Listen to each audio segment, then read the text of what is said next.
Hello and welcome everybody out there in YouTube and D&D land. I hope you're all having a fantastic day today. Before we jump in the action, don't forget to like, comment, and subscribe. All of those things help us out tremendously. If you're interested in supporting your community a little bit further, consider becoming a member here on our YouTube channel. Memberships start at just $2 a month, and you gain access to some cool emotes. In addition to all of that, if you are... There's no way for me to resize this. If you're interested in joining any of our games, we do have open slots available for the Tuesday early campaign, where we need one more player to jump in on that action to be able to help us out. But I think that's going to be everything. Go ahead and give us that recap, Jethro. Last time on daddy issues, I don't know if we're still considered that. We are, yeah. The party had made it to New Haxon, and had hosted interviews, after which we discussed our next move, and Yenny informed Jethro that her ex was in town, and so Jethro had a conversation with him that could have turned violent but didn't. Afterwards, we were thinking about talking to the dragon person of New Haxon, and also something about checking out this underground prison for mages or something like that. And before that, Yenny started a fire on the house and made sure that the two guards that were on duty are getting fired. And yeah, we went down there and met Yenny scouted ahead and met a creepy mage guy who is imprisoned, as well as warned about kind of warned that it's a good thing she didn't fight the other creatures because they are also creepy and have magic sucking powers or something. And then in an unexpected move by some people, Yenny shot the sentient guy in the cage with magic or something. And that is exactly where we are going to be beginning. Everybody, roll me initiative. Hey, All right, Uncle. Which, by the way, I saw that was on one of the streaming services, and I think I'm going to rewatch the entire Jackie Chan Adventures. I mean, it is a great series. Phenomenal series. Phenomenal. It was great. Yeah. I forgot to click your token, Jethro. It still kind of drives me nuts that to know that the one who plays Jade is also Azula. Wait, seriously? What? Yeah, the same voice actor. What the fuck? I'm looking this up right now. Do it. Yeah, the way I know this was because I knew that the person who did Diablo 3 Sorcerer, female, was the same person who did Jade. But then the voice when I was listening to that was so familiar. Wait a and then second. I looked, yeah. No, keep going. You're good. I am surprised because I'm first on initiative. I'm authentically surprised at that. But yeah, that fact of the day, I guess. Awesome. Oh yeah, I guess that was supposed to be Yanni's, that second one. You forgot to do yours. Well, no, mine was the 13. Yanni's was there, but she's also got the reliable talent, and initiative is a ability check. So yeah, here then, just roll her again, and we'll set her to what's her thing? +5, just 15. Yeah. Yep.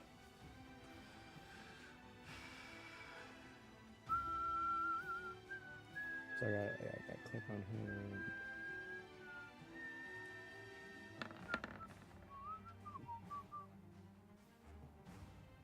And then set her to 15. Joey's going first. I don't know what to do. This is the first. Wrong character sheet. Sorry, thought I had more. God damn it, that's actually unfortunate that these are the mobs that go first. They get better when they don't go first. Anyways, Yanni did start initiative by shooting the arrow at the creature. Oh no, she was doing that and then the creature was getting ready to attack. Well, he is going to stand up to his full erect height and lean against the bar, smiling at her as she is going to do this. And held action. Tulsha. I'm in the ring. All right. Yanni. I honestly don't know what Yanni would do in this case. She was going to shoot it. No, she did already shoot it.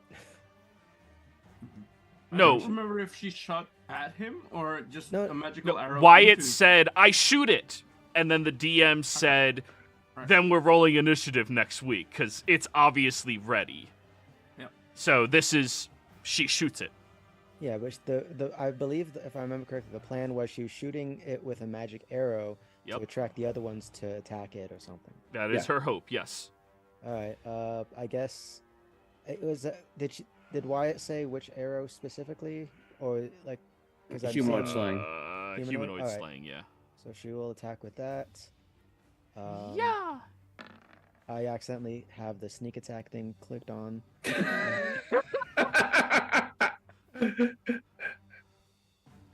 I hate Wyatt so fucking much. So. What the fuck? The arrow goes flying out. Slaying arrows. What rarity are they? Rare? Slay. That's a fuckload of damage. Well, if it had sneak attack, which she doesn't. Very rare. Yeah. But the Very rare. humanoid part is still active, which I didn't know what to roll for that. It would not matter. This is no longer considered a humanoid. I didn't know those slaying arrows were very rare. Yeah, me neither. Holy shit. So reading through. As the arrow flies over at the spell creep, he gives this very wide, creepy smile as you see it rips out the arrow, or Yanni sees, nobody else does, and you watch as all of the magic from the arrow gets filtered into the body, where then this purple energy begins just hewing and dripping off of it as it becomes empowered by the magic.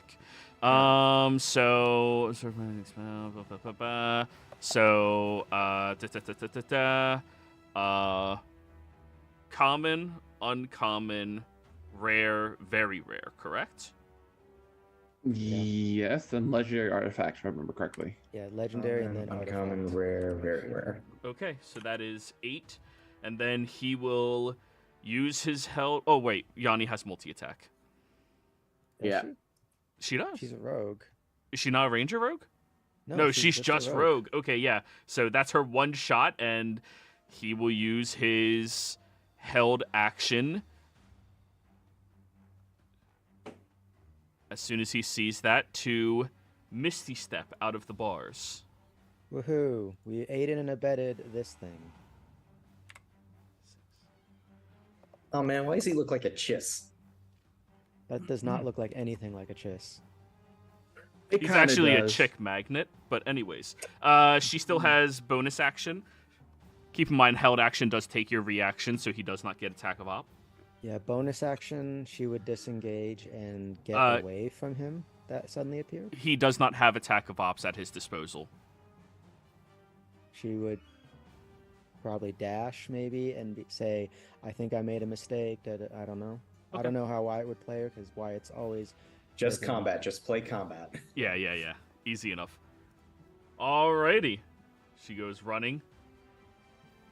And then, presumably, I shot it! Mirian. Shit. Okay. Jethro, First do you order have is- to let people out, or can they just go out? Let me double check that. I think it's the respite thing, the bottled respite. You can exit the vessel early if you use a bonus action to leave. Here, any objects? I think it's everyone's out when I get out. I think that's how it Oh works. no. Okay. Then everybody's waiting on you. Mirian, you're waiting. Wait, Okay. Jethro, what's your dexterity? Not that great. That's... Is it above 16? I need a number for It's a tiebreakers. 12. Okay. So, yeah. Mirian, if you want, you can just hold your turn until after Jethro's, just to oversimplify it and be done with it. Yeah, I'm probably going to do that. Also, I looked up Azula's voice actor is Gray Griffin. She is not the voice actor for Jade Chan. That is Stacy Chan. Oh, Oh. That's really? the only thing she's ever been in. Stacy Chan's only been okay. Well, let's go, Jethro. Wow. Okay. I thought. Wow. All right. Yeah. Sorry, that revelation threw me off. Fair. Um, I'm bonus upset you act- lied to me. bonus action. I didn't lie. I I- legitimately thought. I'm messing with you, man. You're good. Bonus action to get out and protect my wife, I guess. My wife. Yeah. All right, bonus action. Yeah, and that That also pulls everyone out, right? everyone out. Yep. All right, everybody, move within 1 square of Yanni, if you can.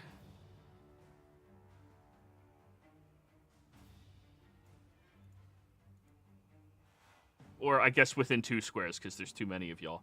So place yourselves where you would like to be. Ilvorn? All right, yeah. Actually end up inside one of the prison cells. I'm gonna use my 5 words. No magic. Use mundane. Complicate. Oh, like I said earlier, All right. that's my words. So what's your action, Jethro? Bonus action to get out. Movement to get in his face. Mm-hmm. Actually, no, get a little slightly less in his face. And then action. This all happening within 6 seconds. Danger. I guess Jethro would just try to. Like he had the spear in hand is the issue. Yeah. So he'll go ahead and. Yeah, he's just gonna attack with the spear, which actually it's not reached, so I do have to get in his face. Alrighty. And because this was all happening so quickly. Go ahead. I swear to God, man, if you roll a nat 20 on this. 27 hits.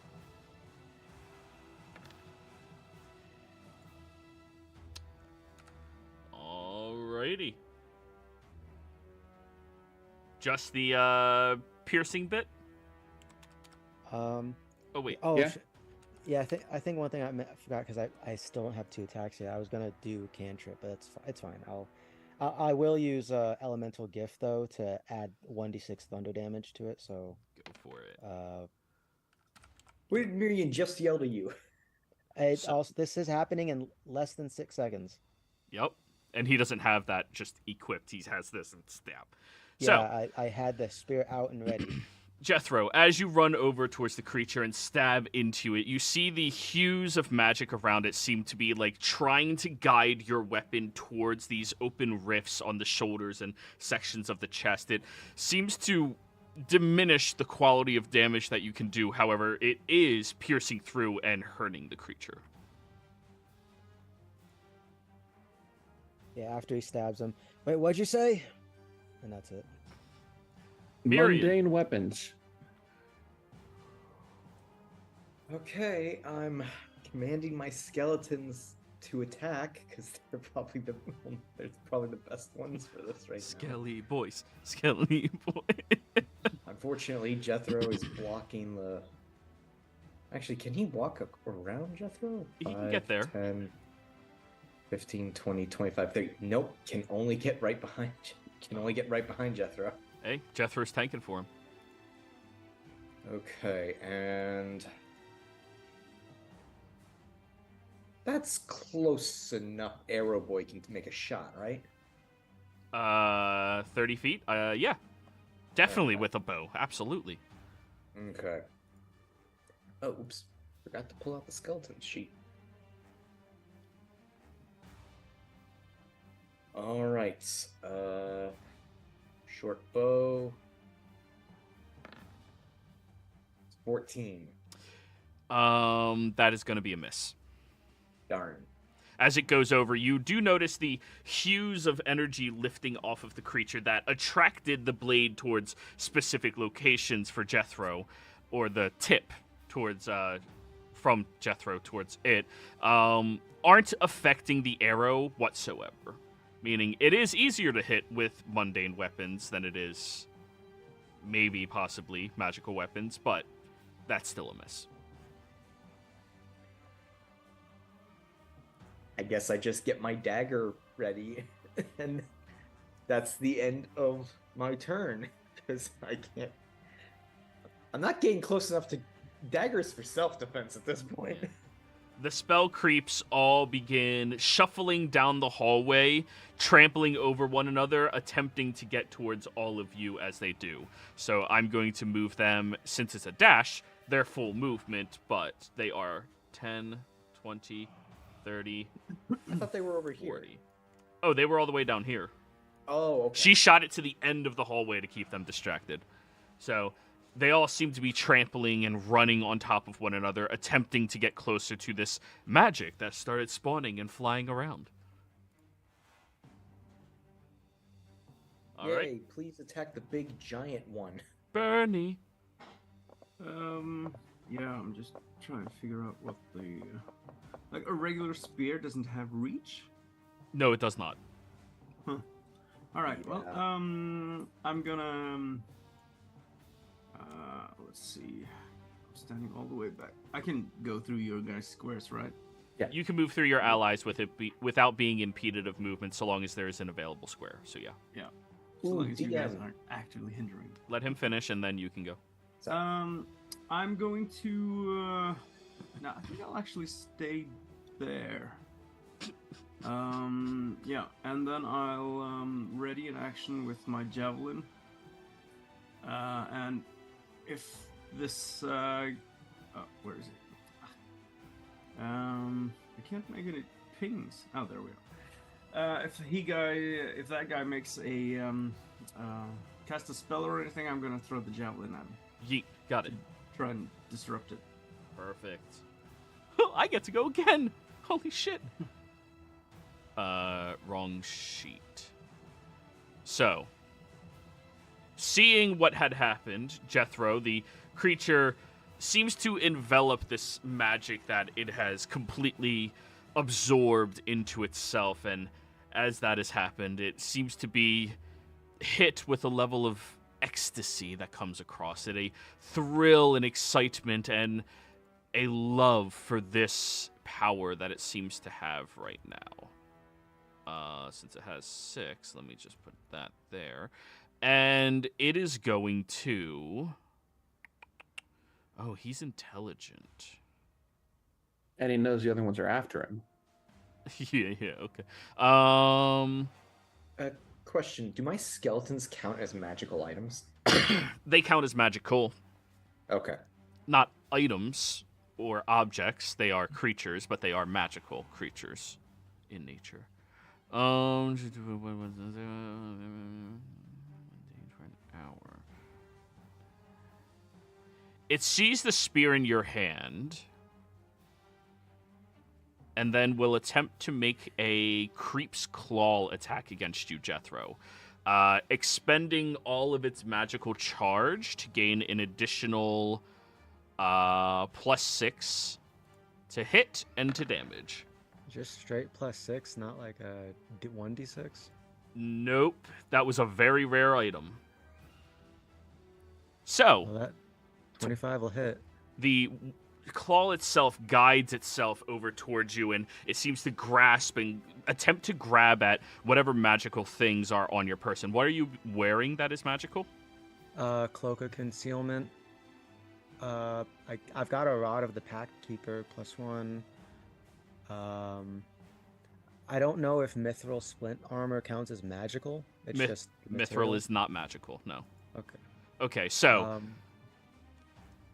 you all see the guided notion of this hand from the creep get pushed over towards Jethro's cloak, and the magic itself filters all the way through, and it deals 5 slashing damage, and then, because of the magical infusion, an additional 6 magic damage, specifically. It is its own damage type, raw magic. So only 11. I thought the raw magic was force damage. Force is more like it pushes you away. This is trying to absorb. Yeah, I guess I thought pushing you away was thunder. Force. Didn't have to be. Yeah, sure. Let's go with force just to oversimplify it. That's fine by me. So that'll be 6 force damage, since it is trying to grab and pull you towards it. And then all of that magic is expelled. 0. Then it'll use a second Creep Claws attack. No bonus to hit or damage. 12. Miss. Alrighty. And because it missed with that, it cannot use its other fun little thingy bits. Wait, to the creature casting replacement. It will use its bonus action to cast a familiar looking spell. Misty Step. Yeet. Go for it. Counter spell. Okay, it's countered. Right, yeah. Don't want this guy to move. We want him to take the brunt of those other guys. Sure, and he will use his reaction to absorb your counterspell magic. Fuck! Well, my javelin still hits for 5 damage. Yes, it does. No divine smite on that. What's worse, him moving out of the way or him getting supercharged? Oh, he just moves right there now and gestures with his hands for his brethren to charge. Thank you so much for the magic. Tosha. Does Channel Divinity count as magic? One way to find out. Fuck it, I can honestly tell you, since you're this high of level, yes. Abilities that have magical effects are magical. Okay. I guess that means turn undead as well. Okay. These things are... Would I know just from looking at them that they're not undead? Oh, these are monstrosities. 1,000% monstrosities. Yeah. Yeah, that's what I figured. Okay, then in that case... Yeah, I'll make a move over to 5, 10. Can I get in here? Or is that's caged off, isn't it? This is a cell. This is a cell as well. That's caged off, yeah. Yeah. Okay. Then never mind that. I will just shoot a short bow down the way. What are you aiming at? The creep who's around the corner? No, I'm going to aim for one of the ones down here because I know that otherwise that would be a harder to hit there. Perfect. Go for it.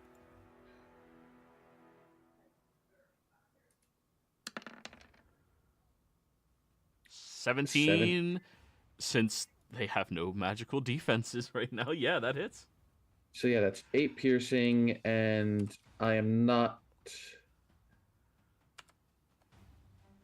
going to do the extra divine strike. Okay. So no magic damage. Alrighty.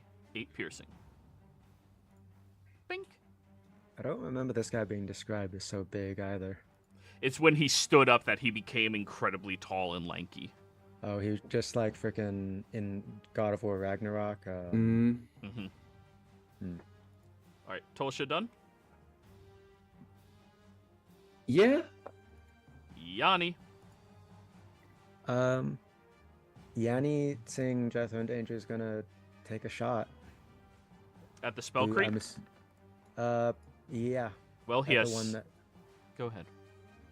Yeah, I know he's got cover because of the bars, but I feel like she... She ignores that. Oh, that's right. She has sharpshooter. Yeah, he doesn't have cover from her. Is her longbow is a +1, so this is a magical damage and attack. To bypass, yeah, I guess so. It also gets sneak. Does sneak count as magic? Sneak counts as the damage of the weapon that is being dealt. So yeah. Go ahead, roll your damage.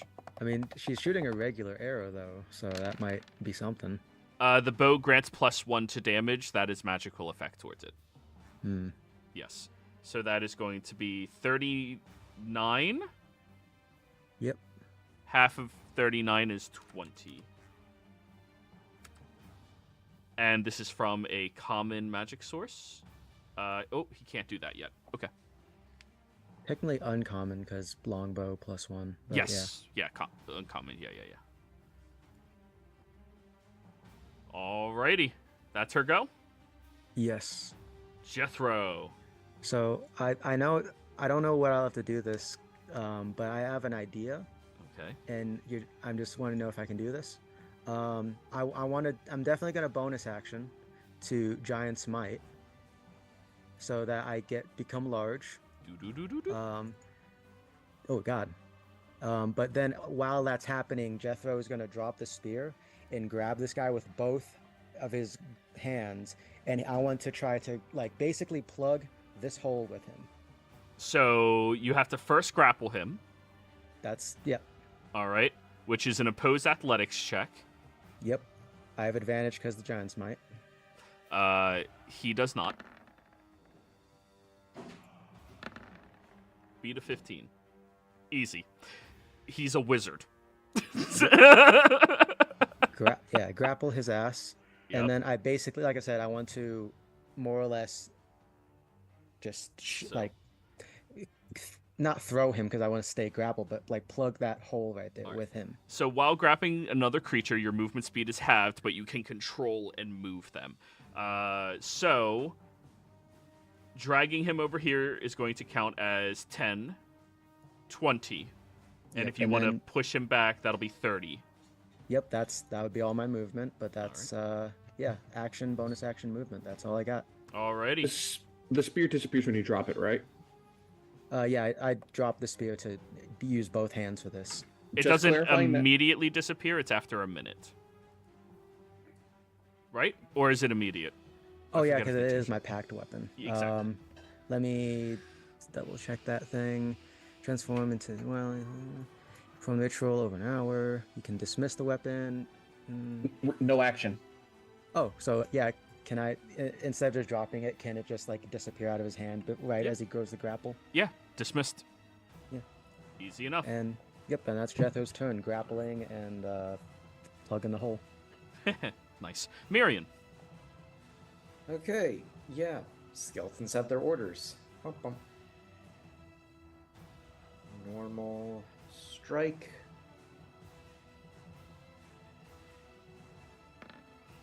That's a natural one. That misses.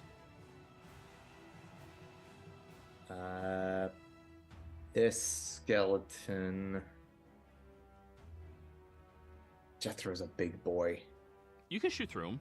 You can always shoot through your allies. Yeah, Right. they may have a few more holes afterwards, but you can always shoot through them. Yeah. Does the skeleton need to move? No, he doesn't. No. Okay. Short bow can still hit 60. Okay. Bow. That's a 23 hits! That is Static damage. 5 points of piercing damage. Bing.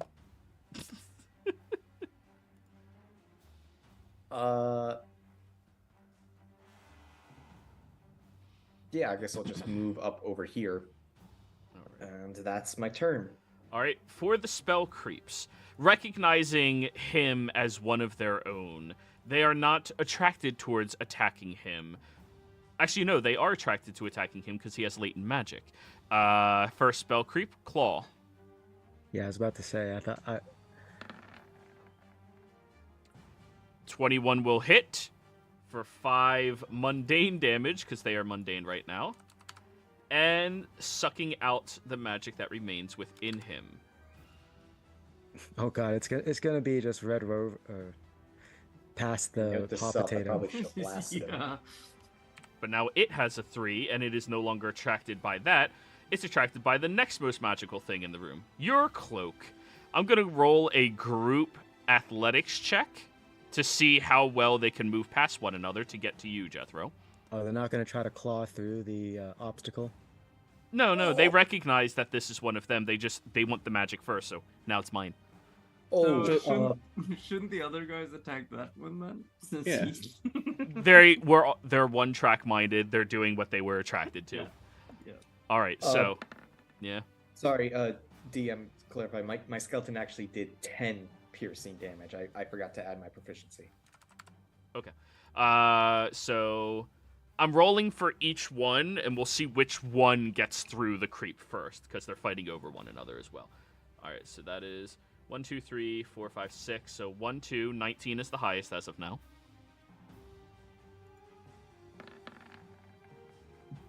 3, 4. 21. This one is the only one that can crawl through its allies to get to the other side. Oh, I thought it was a. Oh, it's not opposed. Okay. No, this is... You clog the body, so there's only a small space, so this is all of them fighting to get through that small space to get over there. You're stopping the other 5. 1 got through. Okay. Yeah. Alright, and since it is through, what is more magical? Your Cloak of Protection or a zombie? My skeleton was made with a 3rd level spell, if that matters. Oh, so they're equivalent. Let's roll a d2. Or a d4. Even in odds. Jethro, you're even. Odd. Skelly Boy gets attacked. Straight attack roll. The 16 hit skeleton? Yes. Alright, that is 5 slashing damage, and it is now grappled. And if they did not expend any absorb magic, they nullify 1 magical item worn by the grappled target. If the target is a magical creature, it absorbs up to... Okay, so it replaces its second attack to absorb the magic within your skeleton. What? Your skeleton needs to give a Constitution saving throw. Oh no. Yep.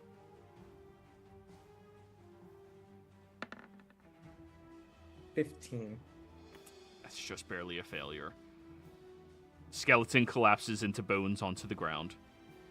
And this creature seems invigorated by the magic. Fuck. Bernie! How sturdy do these, like, the cell bars, do they look still, like, sturdy and stuff? They look very decrepit and broken down, much easier to break down than when they were originally created, but you are aware that they're still fairly sturdy. Right. Not impossibly sturdy, just fairly. Yeah. Probably around the same DC as Breaking Shackles. Alright. And are the cell doors open? There's little areas where each one is like bent at the top half where they crawled out of. You can attempt to go into these cells, but you don't know what is in there, and it's also climbing, so it takes a lot of your movement to get in there. Right.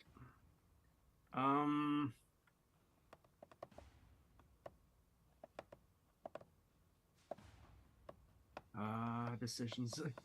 Yeah. Yeah. Which one can I sort of at a glance see if one of them looks more intact or more sturdy than the others, or are they all like the same sort of? More or less, they're all the same. Right. Yeah. Same quality, same aging, same attacks against it. Yep.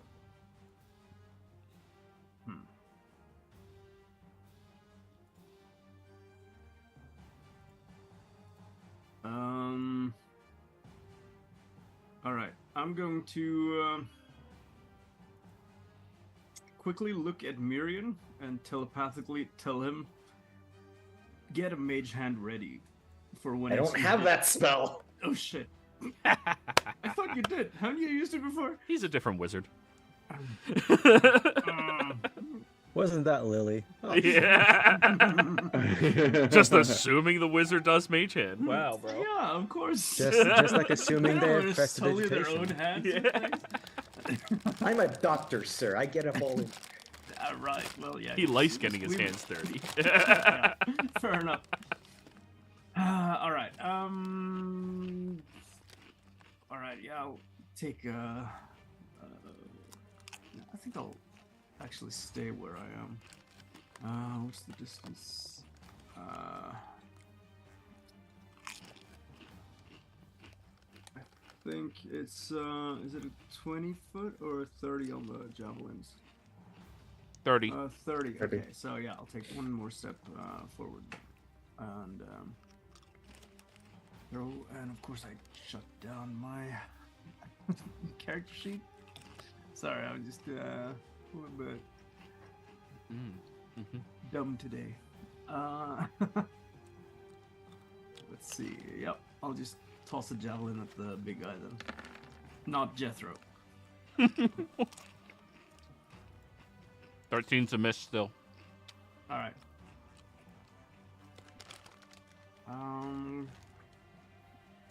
You can throw multiple Yeah. turn. Oh yeah, of course. Yeah. You still have multi-attack. Yeah, 27 definitely hits. Oh yes, 10 damage then. That's better. All done? Debating whether or not burning a spell on the big guy so they eat him. I'm going to, if I can do it as a bonus action, just take off the time singularity and throw it into the cell there. Which one? The one right next to me here. Yeah, you just kind of like toss it in there. It's in there. Yep. Okay. Bernie, what are you wearing that is magical? Your armor of doving and doffing, Yeah, it's that one. which is I'm also common because of the magic. The magic is common. The rarity you have Okay. is very rare, but Right. Well, it's the +2 battle axe, which is rare. you answered the my question most- already. You emanate a lot more magic than Jethro does. All right. Well, the other thing I have, which no. is legendary, is I don't know if it's legendary, but I think it is the Gorget of the Sentinels. Yeah. So Bernie's a shining beacon right now. You are the brightest of lights to these creatures, Bernie. Yeah, that's why I tossed the singularity. inside Oh it, yeah, because you I would have been a figured that fucking one- sun. Yeah. Why do you I guys think just stack everything on the paladin? Anyways, all done? Yeah. I guess that's it. No, I'm actually gonna. I still have, because I can do that with my movement, right? Just take off the normal shield I'm using and retrieve the previous shield because I still have it on me actually. The one, the That's eroding- doning a shield is a bonus action. Doving and then doning. Okay, yeah. So, Yeah. alrighty. Sentient spell creep's turn. Ooh, he has options. Less options since all of his spell slots went away from that other creep.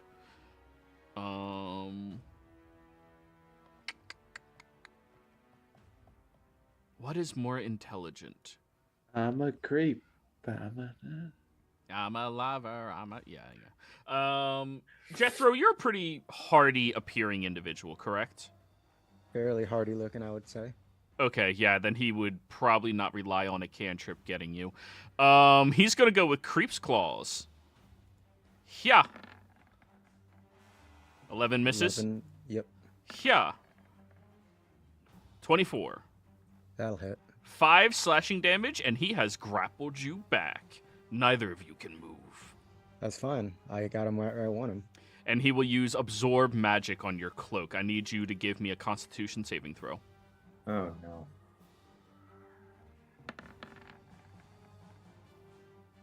Oh, 19 hits his DC. Good shit. So your cloak does not lose its magical benefits. He just absorbs the magic within it to invigorate himself.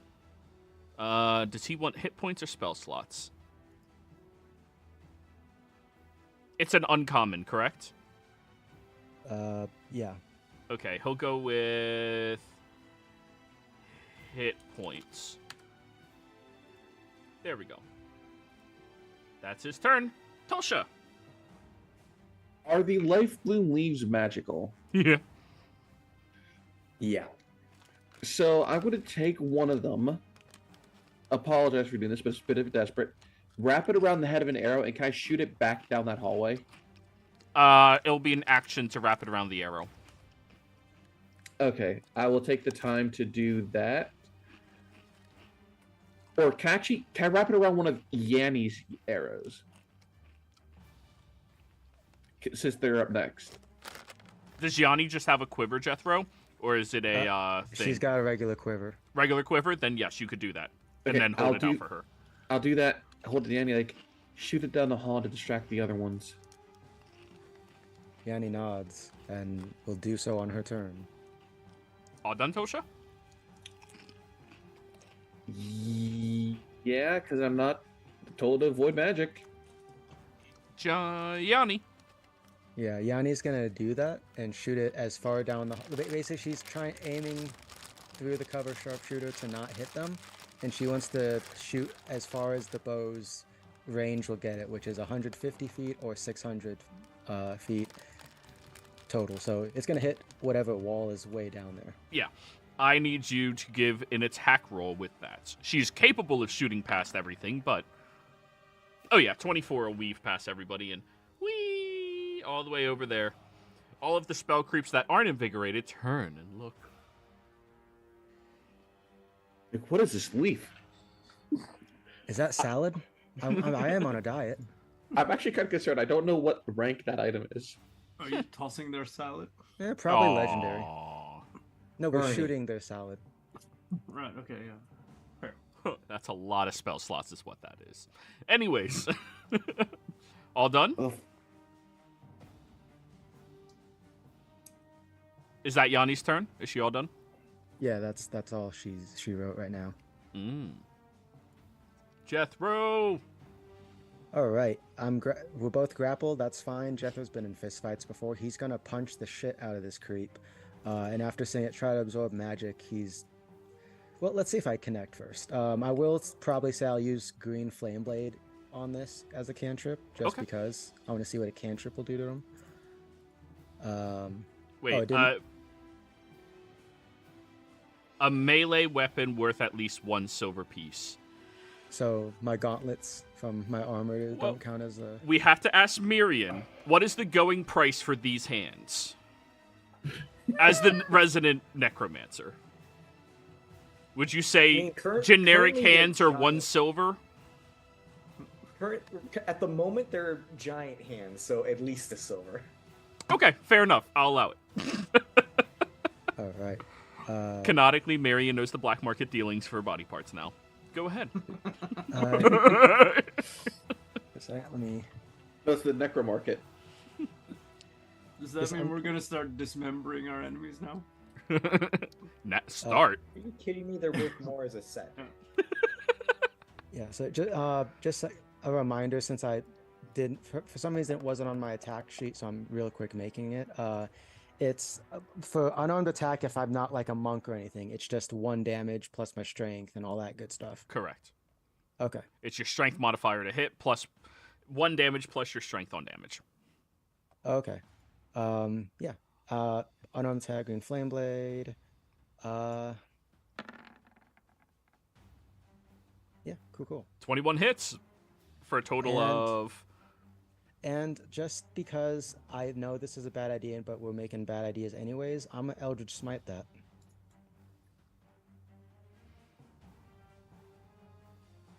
So Let's see what the cantrip does. Your strength modifier is 4, so... But it's hell of a green punch.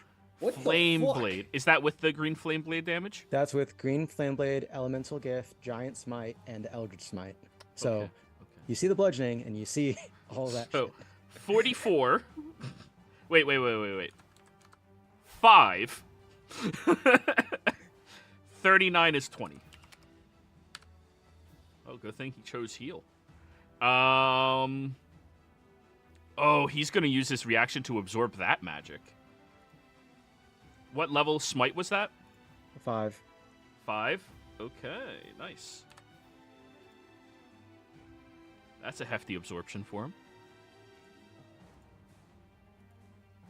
Does the green flame blade seem to have done anything, or just the smite? The smite and the green flame blade both did something. He just absorbed the magic afterwards into himself. That was his reaction. He can't absorb it again, probably. Only 1 reaction per turn still. Oh, Murian. actually, that's a good question.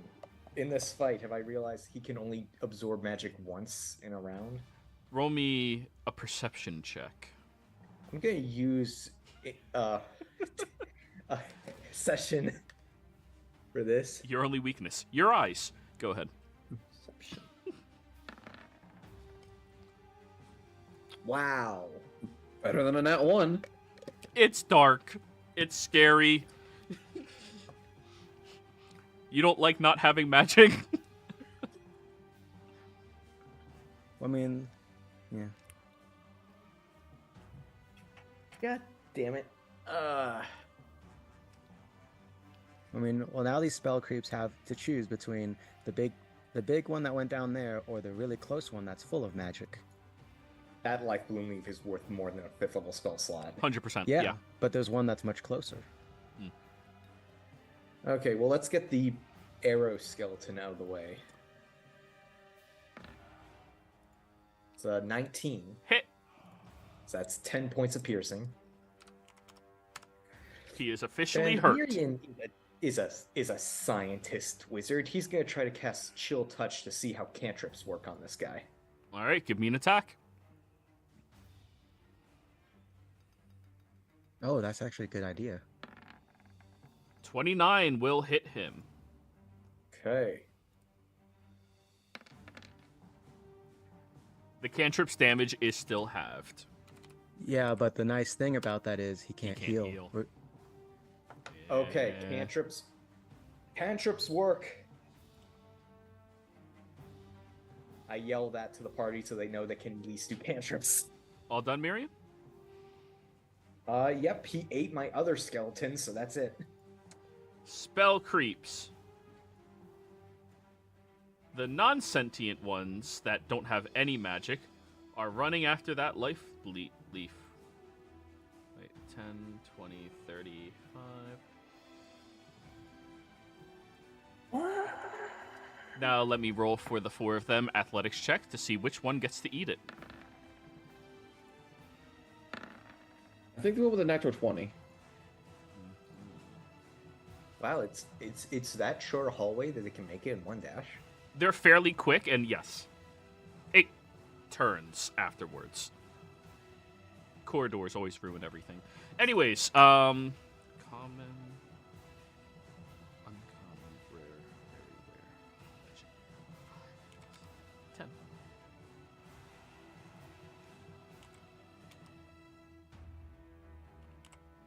All right, that's a lot of magic on that one spell creep now.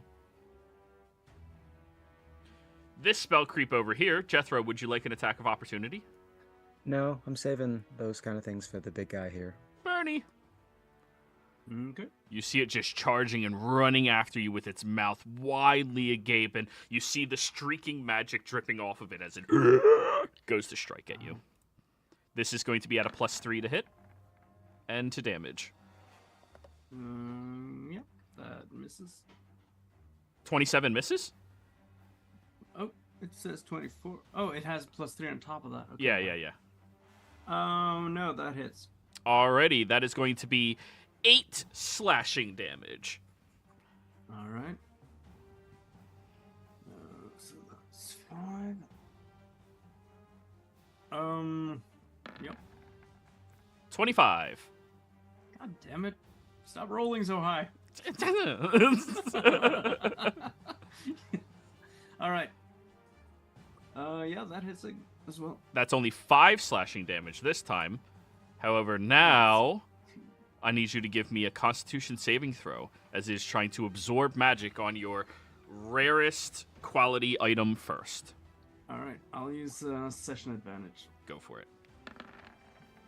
Does he still get his 24. bonus from his paladin? 24. Yeah, of course he does. That's part of the reason he has you emanate a magical aura. It wants you. Alrighty, so what is the highest rarity that you have?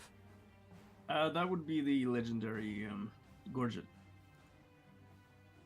Okay. So you maintain the magic on the Gorget. However, this is now invigorated by the magic upon you. And that is the end of its turn. I don't like the fact that it has another slot for that level. So, Bernie, you notice at this point within the conflict that whenever they strike, if they have magic that they've recently absorbed, they hit much more assuredly, but they all kind of hit pretty soft regardless for creatures.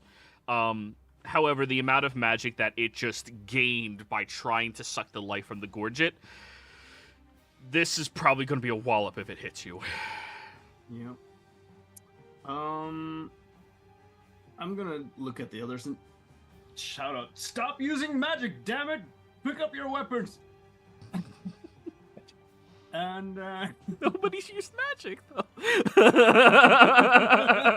Can I make a? Literally, Miriam just yelled to everyone, "Cantrips appear to be fine." Yeah, but still. I'm gonna stab it with a spear then. Go for it.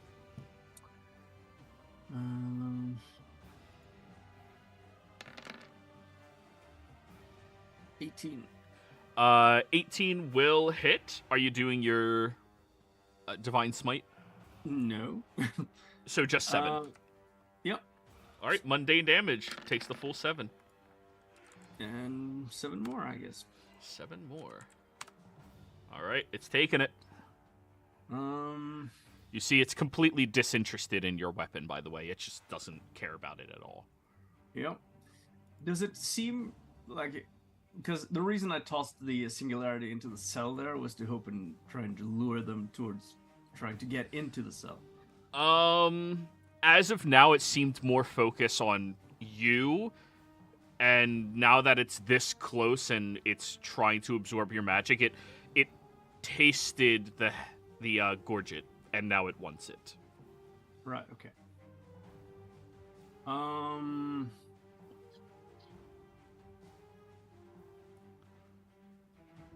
Yeah, I guess that's really all I can do. Alrighty. Unless I can do like a offhand punch or something. No, you're not a monk. Nope. That's a bonus action. It's not really an offhand weapon, but Yeah. Yeah, unfortunately, it'd have to be light, and your hands are pretty heavy, man. Yep. Alrighty, so he has 5 inside of him right now. Giggity. Right. So you can do up to that.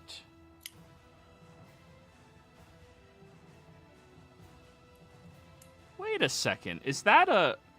Oh, when you cast this, you get an additional... Oh. Huh.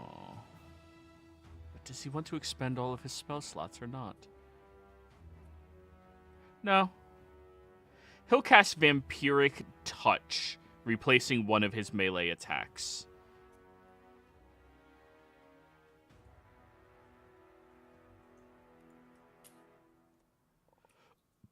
And then we'll do an attack against you, Jethro. 19 will hit. Okay. And for the damage, that's 3d6. He cannot regain hit points because he was hit by Chill Touch last turn, correct? Correct. Yep. Alrighty, so that is going to be 3d6, so 4, 8, 12 necrotic damage against you.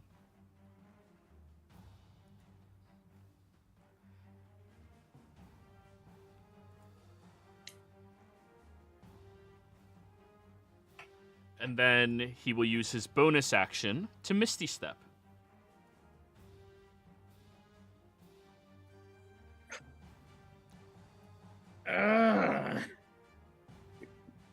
Gotta keep him there. Is he gonna Misty Step? Fucking counter spell. Fuck Alright. it. Reaction absorb. Back up to a third. He's holding 4 others behind him. Hey, 5. he's gonna try. Alrighty, so that is his turn. Tolsha. I have a question. Yeah. With create food and water, it makes the 45 pounds in food and water that... You can't crush something with create food and water. No. How long would it take for these creatures, based on what I've seen so far, to absorb 45 pounds worth of magical food? It's not the poundage, it's the amount of magic. They don't absorb the physical object, they absorb the magic within it. Right. My question is, since that magic is spread across 45 pounds... Okay, so it's instant. Yeah. The moment they use... It would be equivalent to a bonus action to absorb magic. Okay, but you can see where I was going with that, Yeah, right? yeah. But it would be like one of them uses their bonus action. Nom nom nom nom nom nom. Okay, I'm going to try this other theory. I'm going to try something. Dispel magic on the one in front of Bernie. Dispel magic on the spell creep. Yep. To see if I can get it to lose its charge.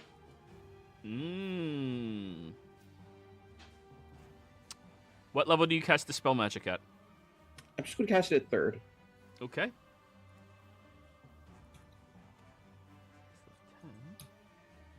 You see some of the magic on it seems to have been dispelled. Dispel magic works.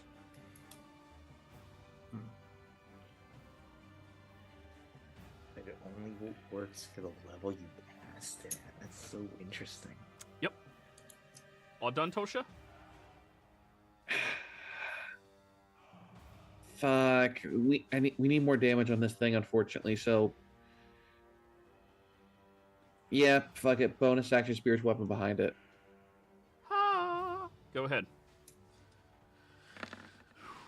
It gets flankers, so I gotta roll again. Yeah, it gains the benefits of flanking. 13 misses. But there is now an extra target it's only a 2nd level slot, thankfully. Yeah. So... Where did you put it? Over there? Okay. Yeah. Yanni. Yeah. Yanni is going to go ahead and take aim at the sentient spell creep loading up a arrow of slaying monstrosity. Okay. Quick question. I've been playing so much Baldur's Gate 3. If Yanni goes around this corner and bonus action hides, can she peek out and then shoot for advantage? For advantage, correct, yes. Okay. I then thought that's steady aim already gave her advantage. Oh, that's right. I forgot. Yeah, that- she can that's a just thing. aim better. Yeah, she'll aim better instead. Bonus action aim better for the advantage. We definitely should using- change that to just aim better. Yeah. Arrow of monster slaying, and she's gonna shoot the thing that's been hitting Jethro, and that Jethro's been using to block stuff. Oh, she's shooting and, the arrow of monster slaying? Yes. Thought you Of, said of monstrosity. monstrosity. Let me check his AC real quick. 18 is his AC Neat. against I don't know magical how- attacks and damage. Constitution saving throw, and then takes piercing damage. 6d10. Roll it. 6d10. Yeah. So I'm just gonna R6d10. It rolled an 18, so it is successful, so it takes half of the slaying damage. Well, it's taking half of all of that damage, so calc. 18 plus 13 plus 33 divided by 2 is 32.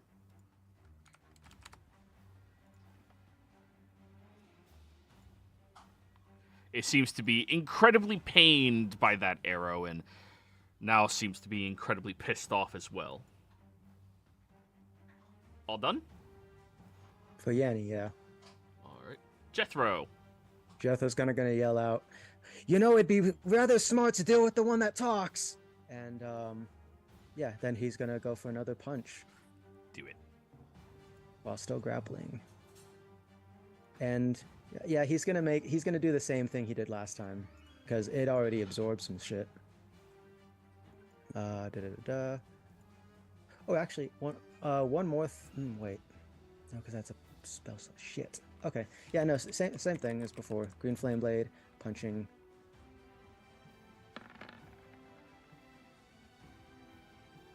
"19 hits. And you're still smitten with him?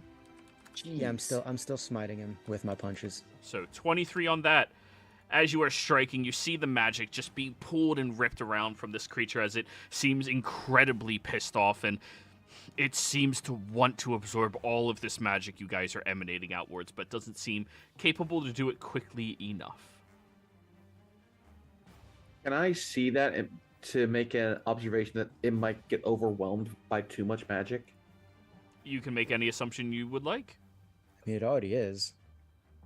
It seems like it can't absorb it all at once.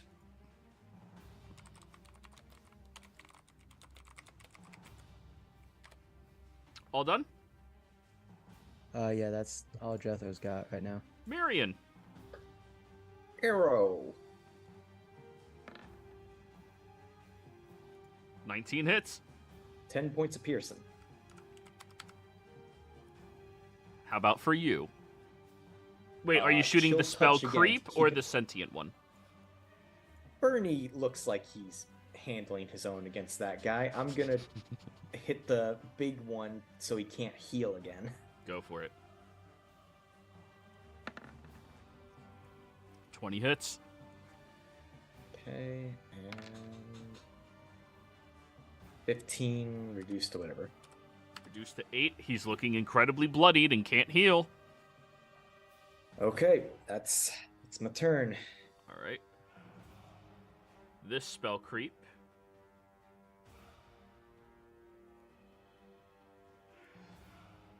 Since it's not abated by anybody else, it's going to crawl out. And Jethro.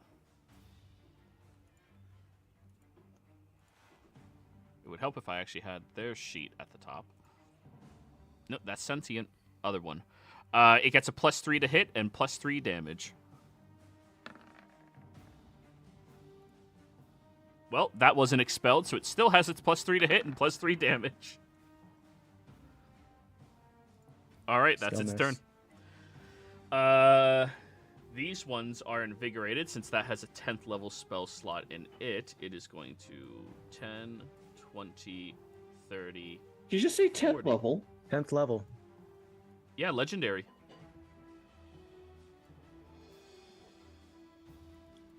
And this one, Bernie, with its 7th into itself.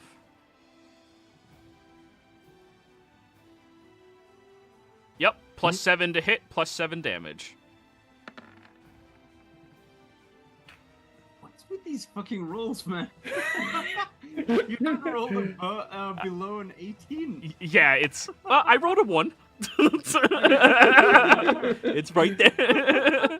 Alrighty, so that is 12 points of slashing damage. All right. And it has expelled all of that magical potency. And then it'll do another no bonuses. 24 misses, right? Yeah. All right, Just cool. Barely. Alrighty, these ones have ran all the way back. Wait, was that only 40 feet or? Yeah, it's only 40 feet for the ones here, so they're going to start ripping into the sentient spell creep. Since they want his magic. 18 just barely hits him, right? And that's what you said last time. Yep, and Yeah. that's 5. So now this one has 3 levels in it. And he has none. The others are going to wrestle with one another, trying to escape through, but they cannot get through quite yet. Bernie! All right. I'm gonna take. No, I'll stay there, but I'll do fuck it. Yeah, I'll take a step back to get some attack opportunity. Alrighty, Oh yeah, it absolutely wants to. Bare naked claws. Rar. Miss. Yoo. And then I'll toss 2 javelins at the sentient one. Alright, yeet. 10 misses. You know. 18 hits. How do you want to do this? Oh, nice.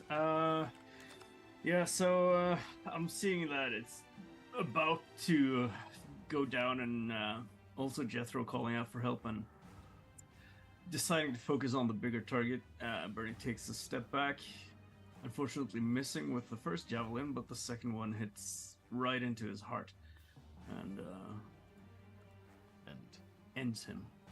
As the javelin pierces through the heart of this creature, you all watch as its body collapses downwards and all of that wispy purpley energy begins pooling and filtering out into the creature, and then you can no longer see that purple energy anywhere. But the body's still there, right? The body physically is there, no longer Jethro's- glowing or anything else. Yeah. He's still using that at least to block the passage then. Alrighty. All done, Bernie? Yep. All right, that one is gone as well. Tolsha. Okay.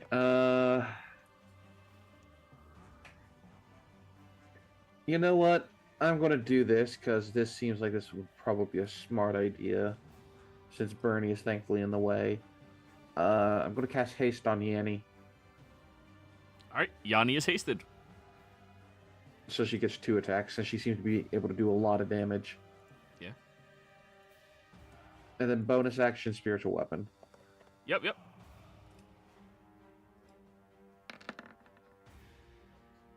We 7 love points of 22. force. 4 points. 4. And it already used its reaction. All done? Yep. Yanni is hasted.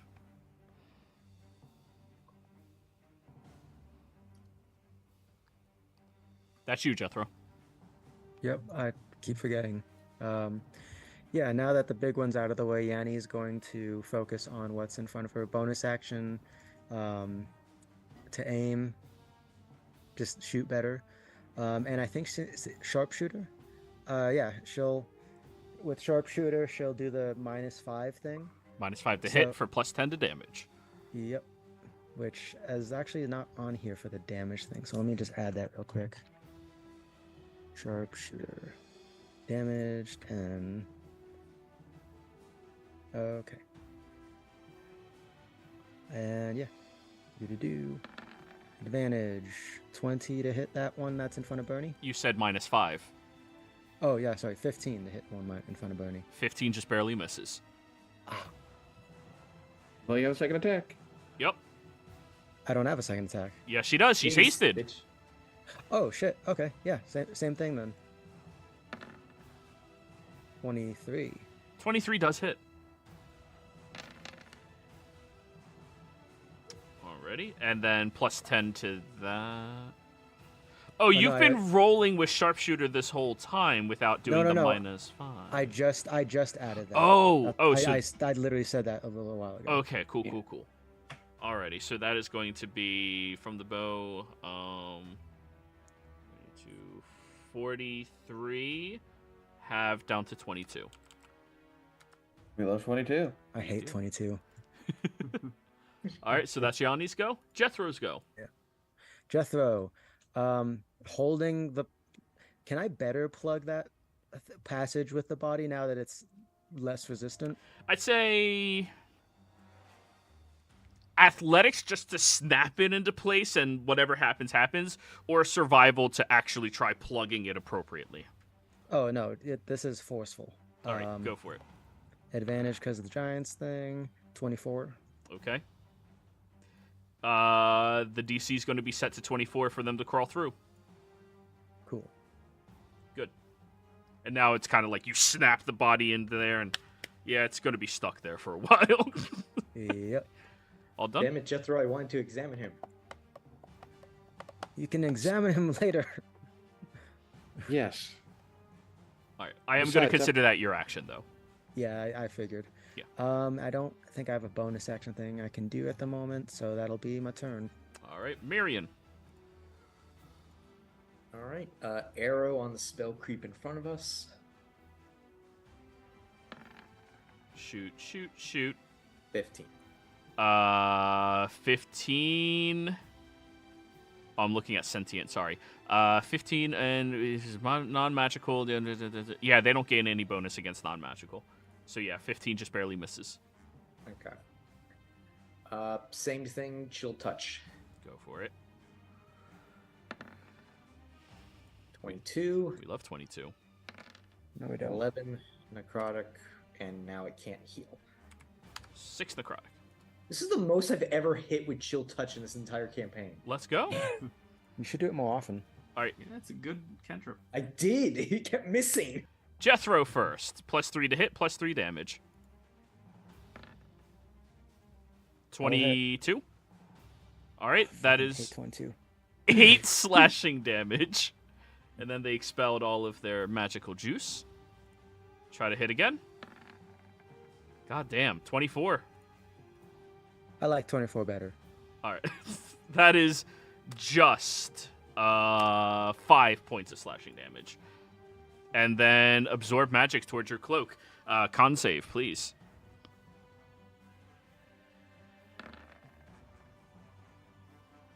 (16) against the creeps is a success. So it gains the spell levels, which your cloak is considered uncommon, correct?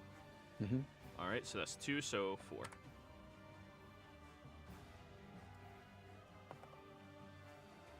But your cloak still has all of its magical capabilities. The DC is 24, right? For the athletics thing, yeah. Yeah, I'm not going to bother rolling for them. They can't possibly succeed since it's an ability check. Alrighty, this spell creep is about to take a... +3? It doesn't go towards their ability checks. It's just their claws to attack. Yeah. So this is about to take a step towards you, Bernie, but then it looks over inside of the cage and it will crawl in there. I thought they couldn't get through the bars. Oh, yeah. It's going to attempt to crawl in there. Let's give it a... We'll count this as sleight of hand, right? It's just like sticking its body trying to grab whatever's in there. No, I thought you said, because I tossed it in the corner there, and I wouldn't have done it if it looked like you could just easily get inside there. Oh, it doesn't look easy. It looks like it's straining its entire body and crushing itself to try to get to it. All right. Ever see a drug addict when you throw a needle somewhere? Sure. Alrighty. So yeah, this is more forceful than slighting, so yeah, we'll say strength. Oh, fuck. Well, it crawls inside as its action, and yeah, it just accepts that its body is getting just squished together by the bars. Did it take damage? Yeah, sure, why not? Let's go with 3d6. I love how we're just giving these things the super heavy magic artifact items. That's not just giving it to them. Yeah, it rolled a Did natural that for 20. a very specific reason. Yeah. I'm really hoping it doesn't get stupid powerful. Well, if it gets another turn, it's going to absorb it. Bernie. Oh, fuck.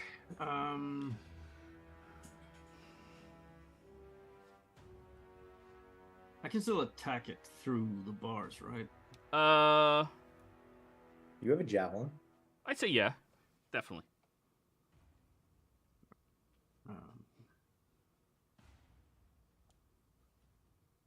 Well, fuck it. I'm pulling out the battle axe then. All right. And then... yeah, I'll attack.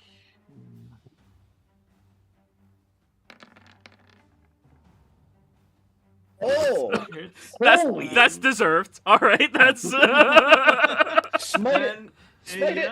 yeah, I'm going to. So I'll put a 4th level smite on that. Alrighty. Whew. These are not undead or fiends, unfortunately, but still a lot of fucking dice.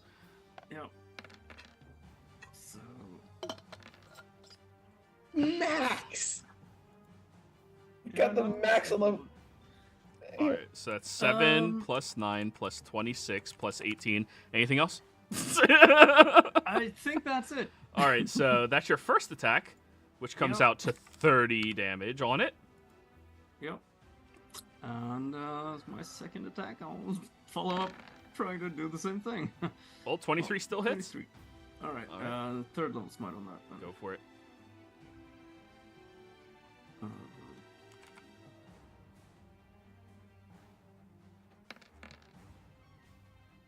25.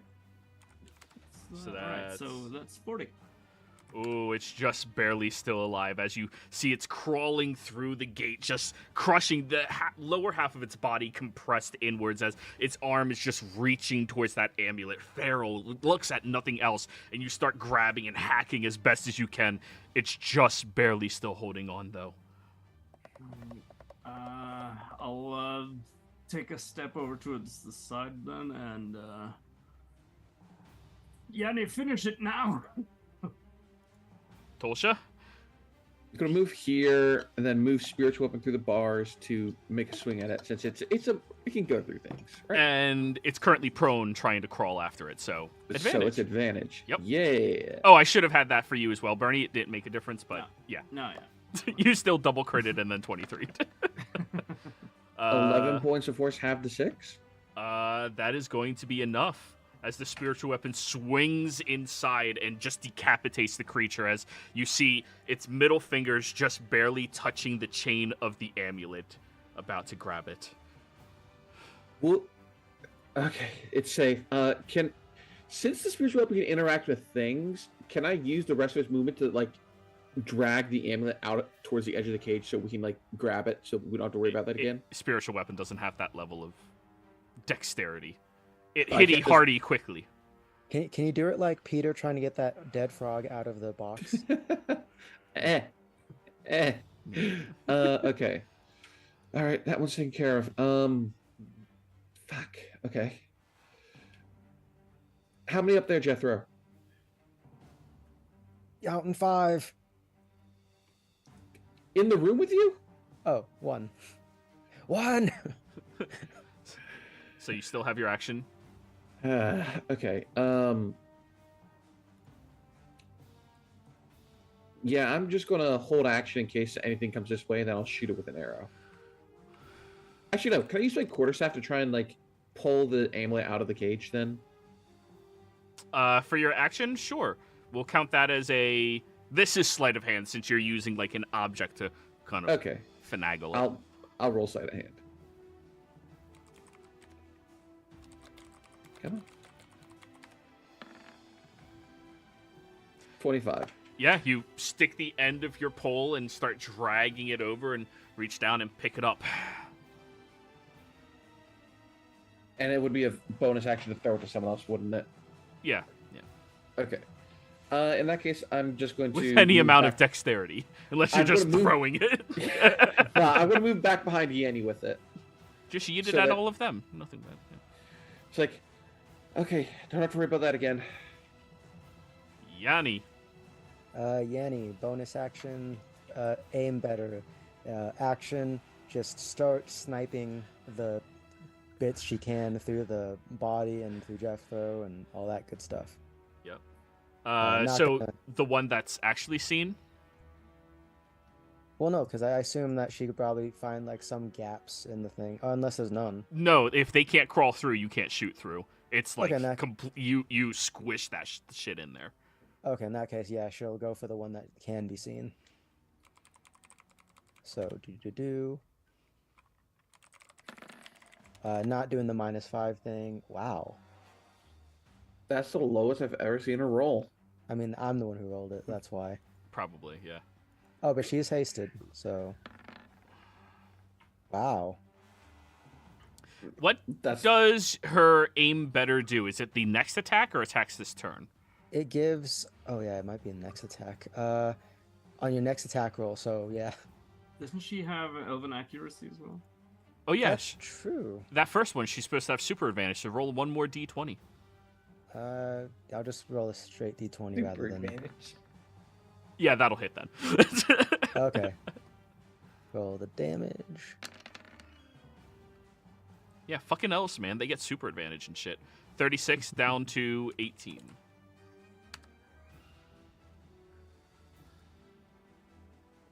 All right, that's the end for it. Jethro. Right.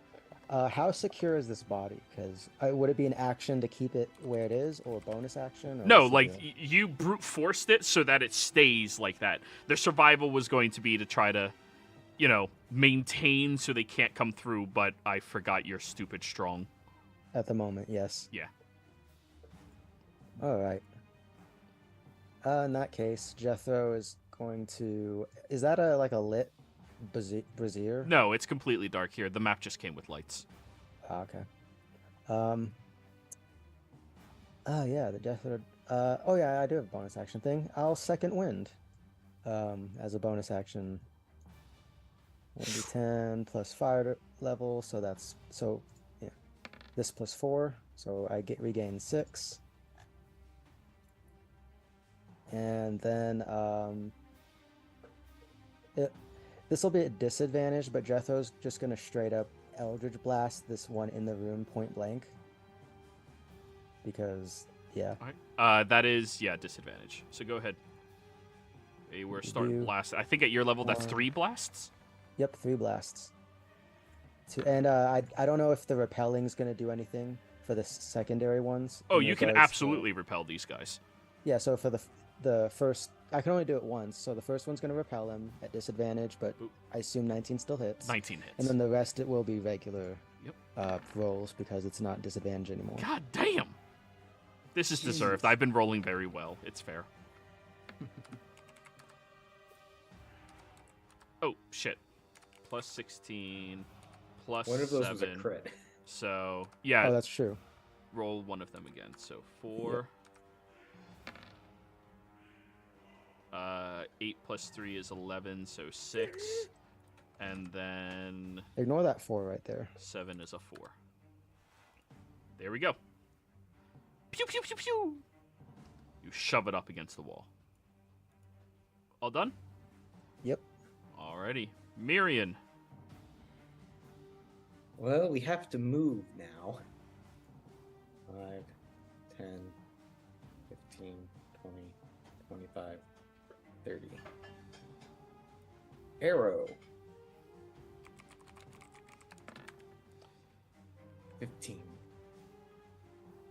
15 misses.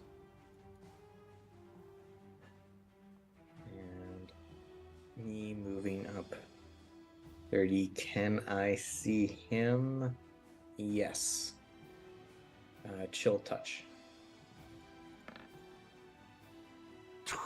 Jesus Christ. Alright. I'll never roll good on initiative ever again, guys. I'm sorry. Just Sorry. 29 on a cantrip.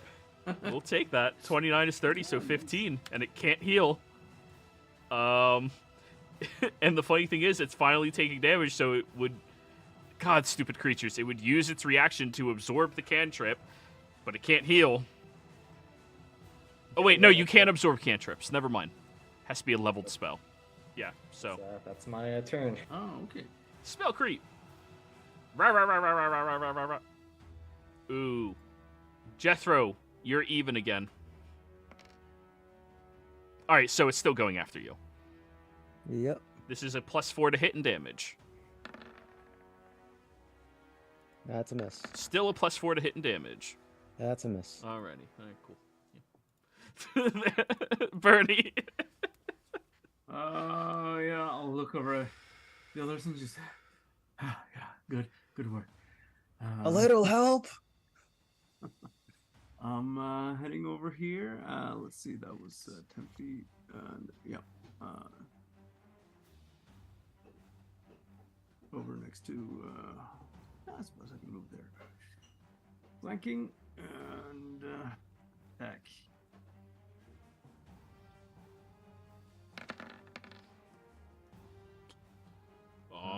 Yeah, that hits. Yep. I'll, Are so that's 10 damage, and I'll let's see how. It's still quite sturdy. Yeah, I'll put It's a hurt. first level smite on that. Go for it.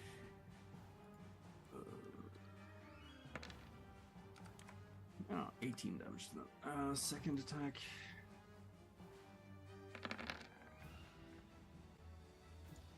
That's 16, and I'll put a second level smite on that one.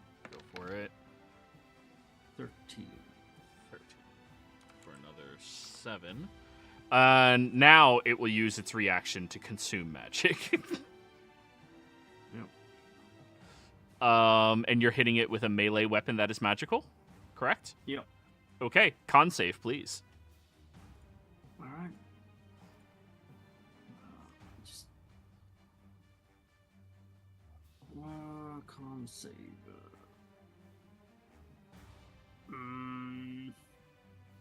Yeah, fuck it. I'll use the DM inspiration I got a while ago. 28. All right. So Wasn't necessary, but you feel as you're axe hacks into it. It recognizes the magic, and it seems to try to focus and draw the magic out from your battle axe, which it cannot do, thanks to your firm grip on it. However, it still gains more spell levels thanks to it. So that is a rare, correct? Yeah. And because it already had some, that is going to be a lot more. 6, 8. Yeah, okay. All right. Tolsha. Okay. 5, 10, 15, 20. I can only go there.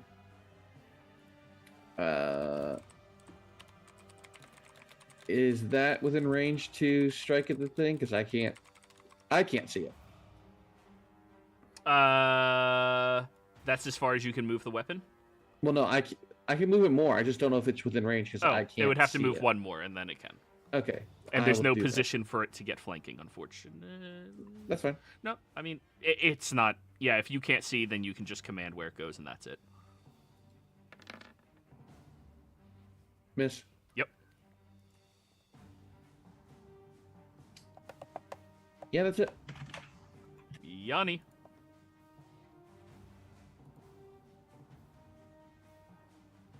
Got there.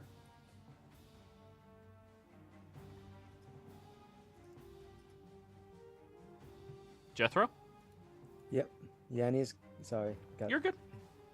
Yanni's gonna move up, bonus action, aim better, and shoot the one that's in the room.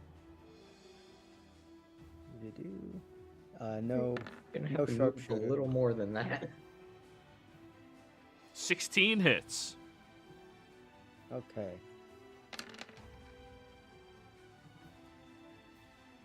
All right, so 26 halved, or 36 halved is 18. One more shot. Oh shit! I keep forgetting about that. But no sneak attack this time. Yeah. Yep. Elven accuracy. Elven accuracy on the first shot. Yeah, so roll one more d20 just to see if you crit. Yeah. Okay, still hits. All right, and now Jethro. You see this now- creature is glowing with an incredible amount of magic right now, but it's also starting to finally look really hurt. Right. Well, luckily the hole's been plugged for now, and Bernie provided distraction. Jethro's gonna take out his old halberd and strike with it, Go for it. and I think it's flanking, so advantage. Mm-hmm. And then just to bonus action, just to kind of put it in there, the polearm. But But, all right, damage. Yep. And this is a mundane polearm, correct? yep, it is now because it's not my packed weapon at the moment. Haha, perfect. How do you want to do this, Jethro? Literally just as it's turning to use that a huge amount of energy, Jethro gets it from behind, with the halberd, like spinning it around, and then like with a sickening crack with the polearm butt, like you see the neck does a 180 and is looking at Bernie before the body falls over. So, and as the body collapses to the ground, you watch as the wispy magic emanates off of it and filters away into some other place before you all ready yourselves over at the door where the sentient spell creep was, but, well, now it seems to have effectively plugged up those creatures, not allowing them to have anywhere else to spy direct magic. And the first thing you all notice after a few moments of weariness is the sounds of them clawing and eating one another since there was so much magic left over there. Yeah, that And we're makes going to sense. go ahead and go on break.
Yeah. Welcome back. Like, comment, and Look who's subscribe. Back again. Let's go, Shady. All right, so where last we left off, you all had plugged the corridor with the sentient spell creep's incredibly large body, thanks to Jethro's quick, enlarged thinking and size to assist you all out of the situation.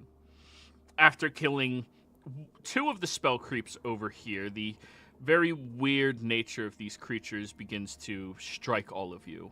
The way that apparently at one point in time they were considered, well, humanoid. And now these monstrosities of magic and consumption of all of it is becoming very strange. After about 5 minutes or so listening to the sounds of the creeps on the other side, they do eventually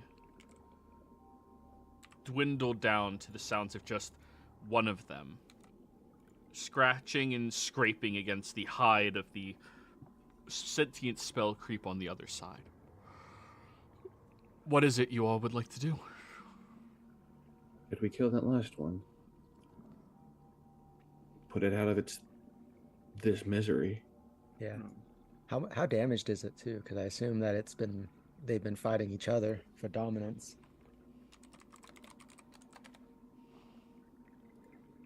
Good point.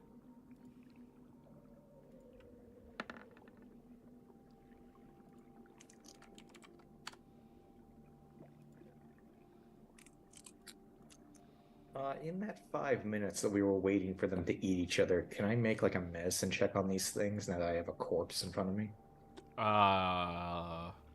What is the purpose of your check that you were trying to achieve?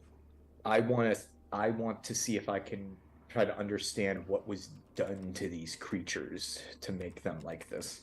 And recreate it for future purposes. It depends on how the process goes. Alternate immortality path unlocked. Guys, before we go any further, I think it would be wise if we went back up into town, if we still can, and maybe get some oil, torches, and things that aren't magical. I mean, there's swords in the bag. Right, that- but I mean, if we could, the problem is when they get close to us. Oh, wait, hold on. I pull out like a small little note in here and I just double check. We have 5 gallons of oil in here from Lily. Right, well that helps. Let's. I think I have some empty bottles, or well, maybe we can find some. Also, keep in mind you all snuck in here. Yep. Getting past all of their guards and everything, you would have to sneak out and then sneak back in Yeah. with even Also, the more trapdoor guards is because you covered guys by, moved like- pretty quickly. Also, the trapdoor, I'm pretty sure, is now at the bottom of like a house in debris. Debris of a house. It burnt down. Yeah. But- I mean, who would suspect why the house burned down after, some people emerged from the cellar? Listen, there's some cultists in this city. If a tiefling crawls out from a burned building, there's gonna be some shit happening. I'm going to retrieve a couple of vials of. I have 9 bottles of holy water. I'm gonna pull out like 2 of them, and just say, "Does anyone want some paladin juice?" And then I'll chug one, and we can put the oil in here. Straight up drinking please don't call them silvery paladin juice. infused holy water. Jethro's gonna turn to who's closest other than Yanni. All right. Mirian, did he just drink holy water? Bernie, As long as the priests wash their hands, you're fine. Bernie, for the next hour, if a creature tries to gain the benefits of life drain through feasting on you, they cannot. Woohoo! Since I'm near all these cells, I would like to use a charge of my Wand of Secrets to see if there's anything hidden in these cell areas. Yes, inside of this cell. Wait.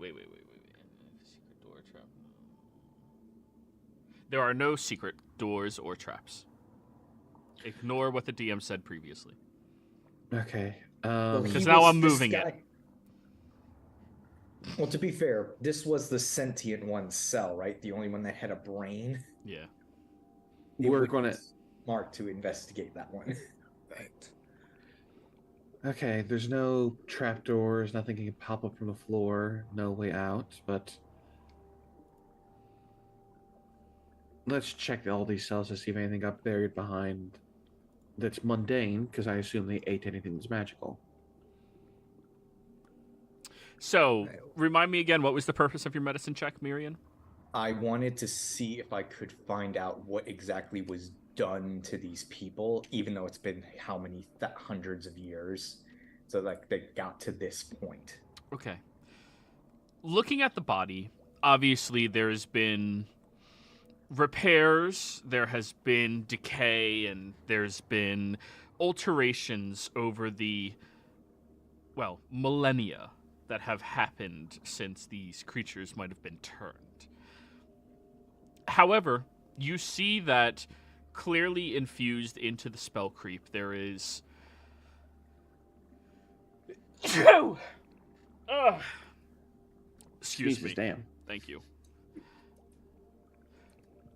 Infused into the creature seems to be locations where large probing rods were probably put into its body.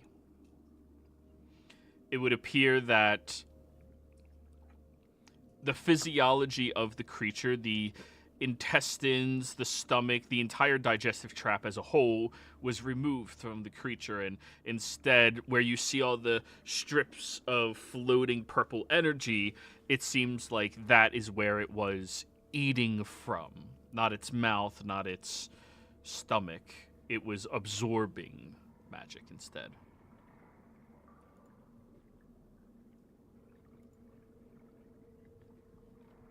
With that 28, do I know what these rods are made out of? No idea, they're not in it anymore. But if you saw them, you would be able to piece it together fairly easily.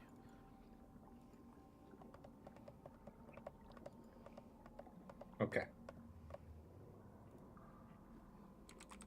So, just to be clear, I mean, I'm not entirely sure, but these things don't really strike me as undead. They're not. No, These I were was right. Yeah, I was considering using some of the holy water against it, but something just told me that they weren't like undead specifically. These poor bastards were subjected to experimentation. Their entire digestive tract, their liver, their stomach, everything was removed. They could only eat by eating magic. That's...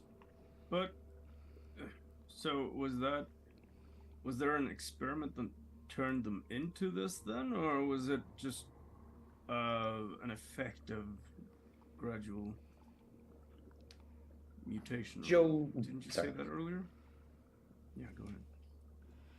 There's clearly some level of experimentation that happened to them. What happened after that point, you would need to look at notes and everything.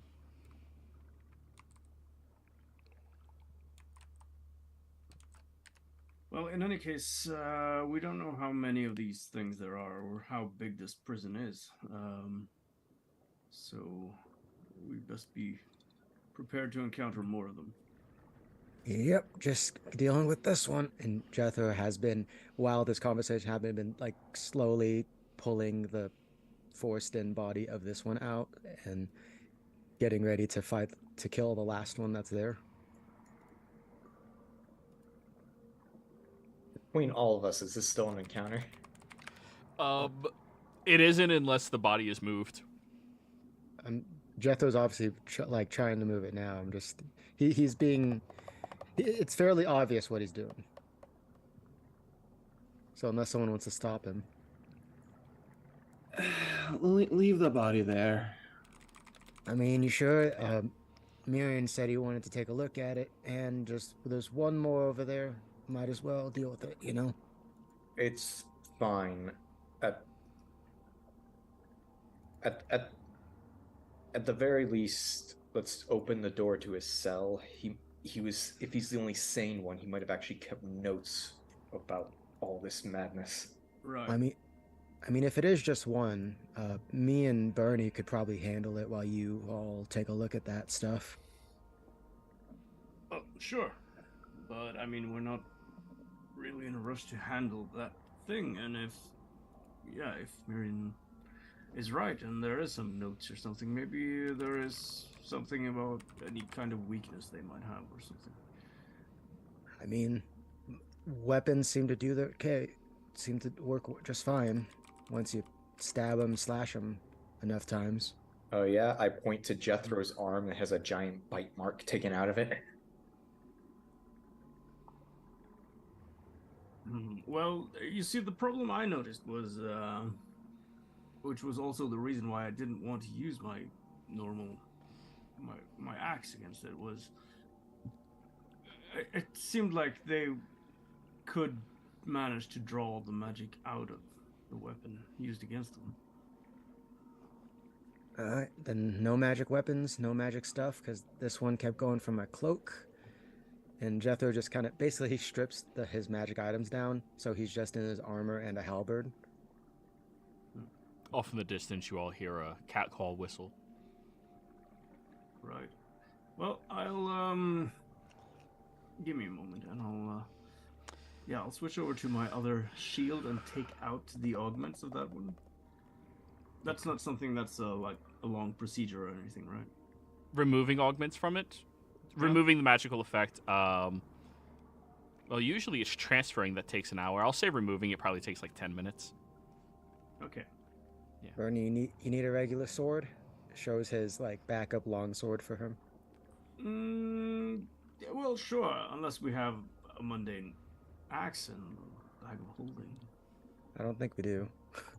Actually, this is a good question. Jethro, can I look over your cloak and your other magic items? I want to check to see if I can tell exactly what these things did to them. Yeah, they're right there on the floor, so just do that. Try not to. This thing's not gonna make it past me and Bernie, so just yeah. How long does this giant state last for anyway? Only a minute, so it's gone by now. Oh, it's 100% But, like, good. Yeah. But Jethro would reactivate it before moving the body and then killing this thing. Alrighty. So roll me an Arcana check, Miriam, and everybody who's not distracted by that, roll me initiative just to kill this last one. Yep. Ooh, Jethro 29. offers to tank it. I'm just gonna add the augments back into the loot.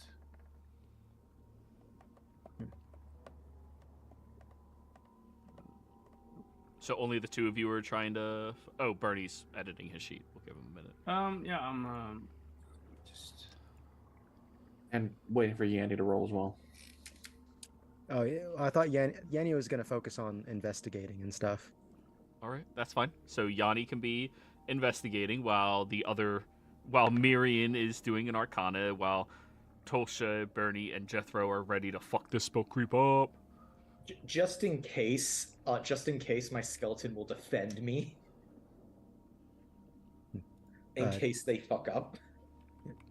Oh, and yeah, and Jethro, like I said, reactivates his giant thing, so he's large once again for a minute.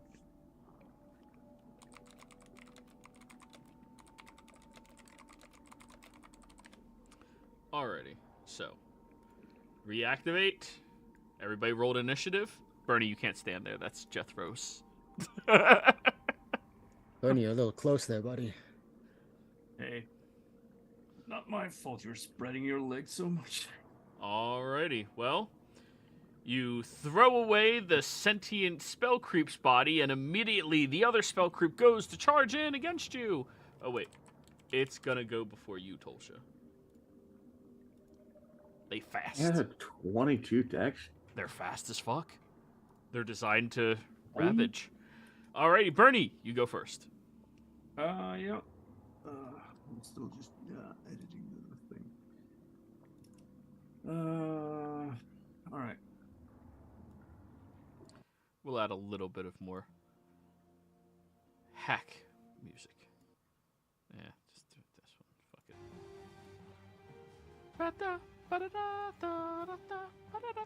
Just need to add a long sword to my sheet then.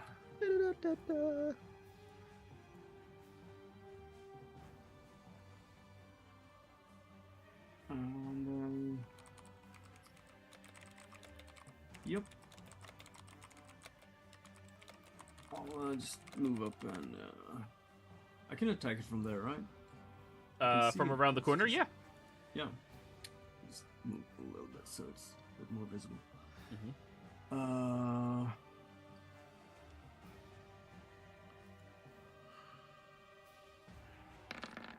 And you disrobed of all magical items on yourself, correct? Yeah. All right, 27 hits. Are you adding in your radiant? Yeah. The question is, does that count as like a magical ability? It's kind of like a passive thing I have. That's up to you. I mean, if it's an innate ability, it's probably like a cantrip. If you all would have waited the hour for Miriam to do his Arcana check, maybe you'd know. I'll try. On All the right. first one at least. He'll take the 2. All right. The 2. Yeah, he's resistant to all magical yeah. effects. Right. Okay. But the slashing is purely mundane. Yeah, but he doesn't seem like he's able to draw out the magic from the attack Correct. or anything. Okay, yeah, then I'll continue. Where did I put the long sword? Oh. 13 misses. Yep. Alrighty. It's my turn. Spell creep. Irar. Bernie. Yep. Alrighty. My yeah? AC is 22 right now. Well, you're going to be a little bit upset because it has absorbed all of the magic that was on that side of the barrier, so it has a plus 13 to hit. Quick thing Fine. too is Jethro does have Polar Master, and it did enter his reach just now, so I'm gonna make that attack of opportunity. Yeah, hit it. Oh, yeah. It's when it enters in that you make the attack, so it happens before my attack goes off. 20 hits. Are you playing that stupid stun lock thing? No, I don't have Sentinel. Thank fucking God. Please don't take it. What'll he give me if I don't? Good content. Like, all right, Bernie. So 19 plus 13 hits. Yeah. All right, I don't have 18, 33 AC. 18 slashing damage and expels all of its latent magic on it. All right, so 15 then. Yep. All right, that puts me at 93. Second attack. 10 misses. Yep. Jethro. Yeah, 2 attacks. One with the halberd, one with the pole arm butt. 22 hits, 18 hits.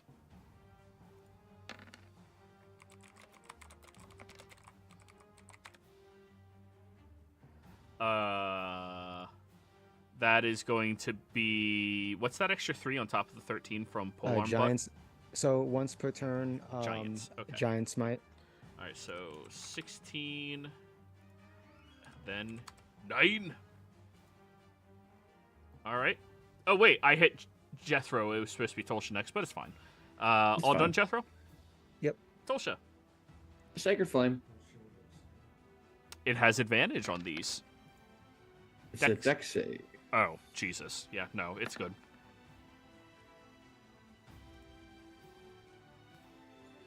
All right. And then, yeah, that's it. Bernie. Yep. Following up with same Got texted another code. 15 misses, I believe. 15 does miss. Yeah. All right. 18. Hits. For, yeah, I'll 7. Yeah, no, I'm not gonna smite on that. Alrighty. Spell creep. Jethro, you're not wearing magic either, are you?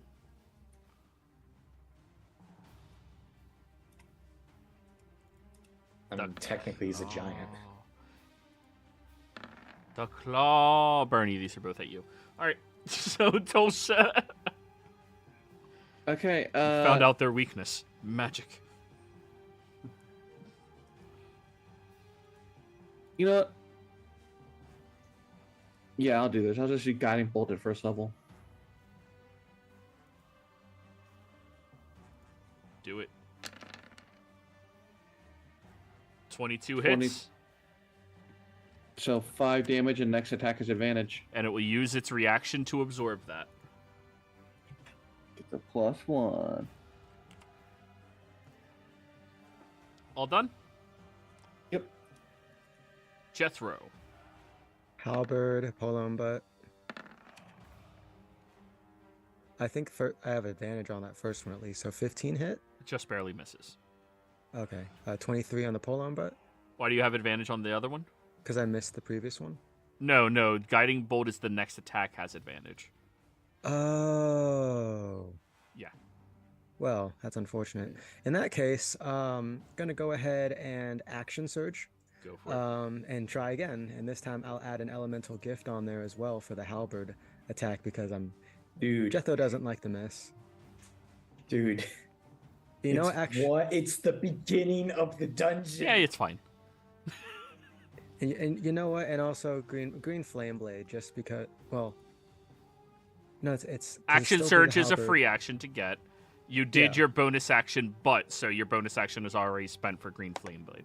No, green flame blade. It's just a spell that hits it instead. Yeah. Okay. I'm Yeah. thinking smites and shit.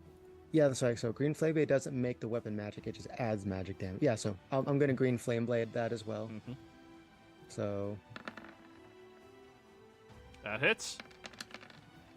So it takes the 12 and then half of the 15.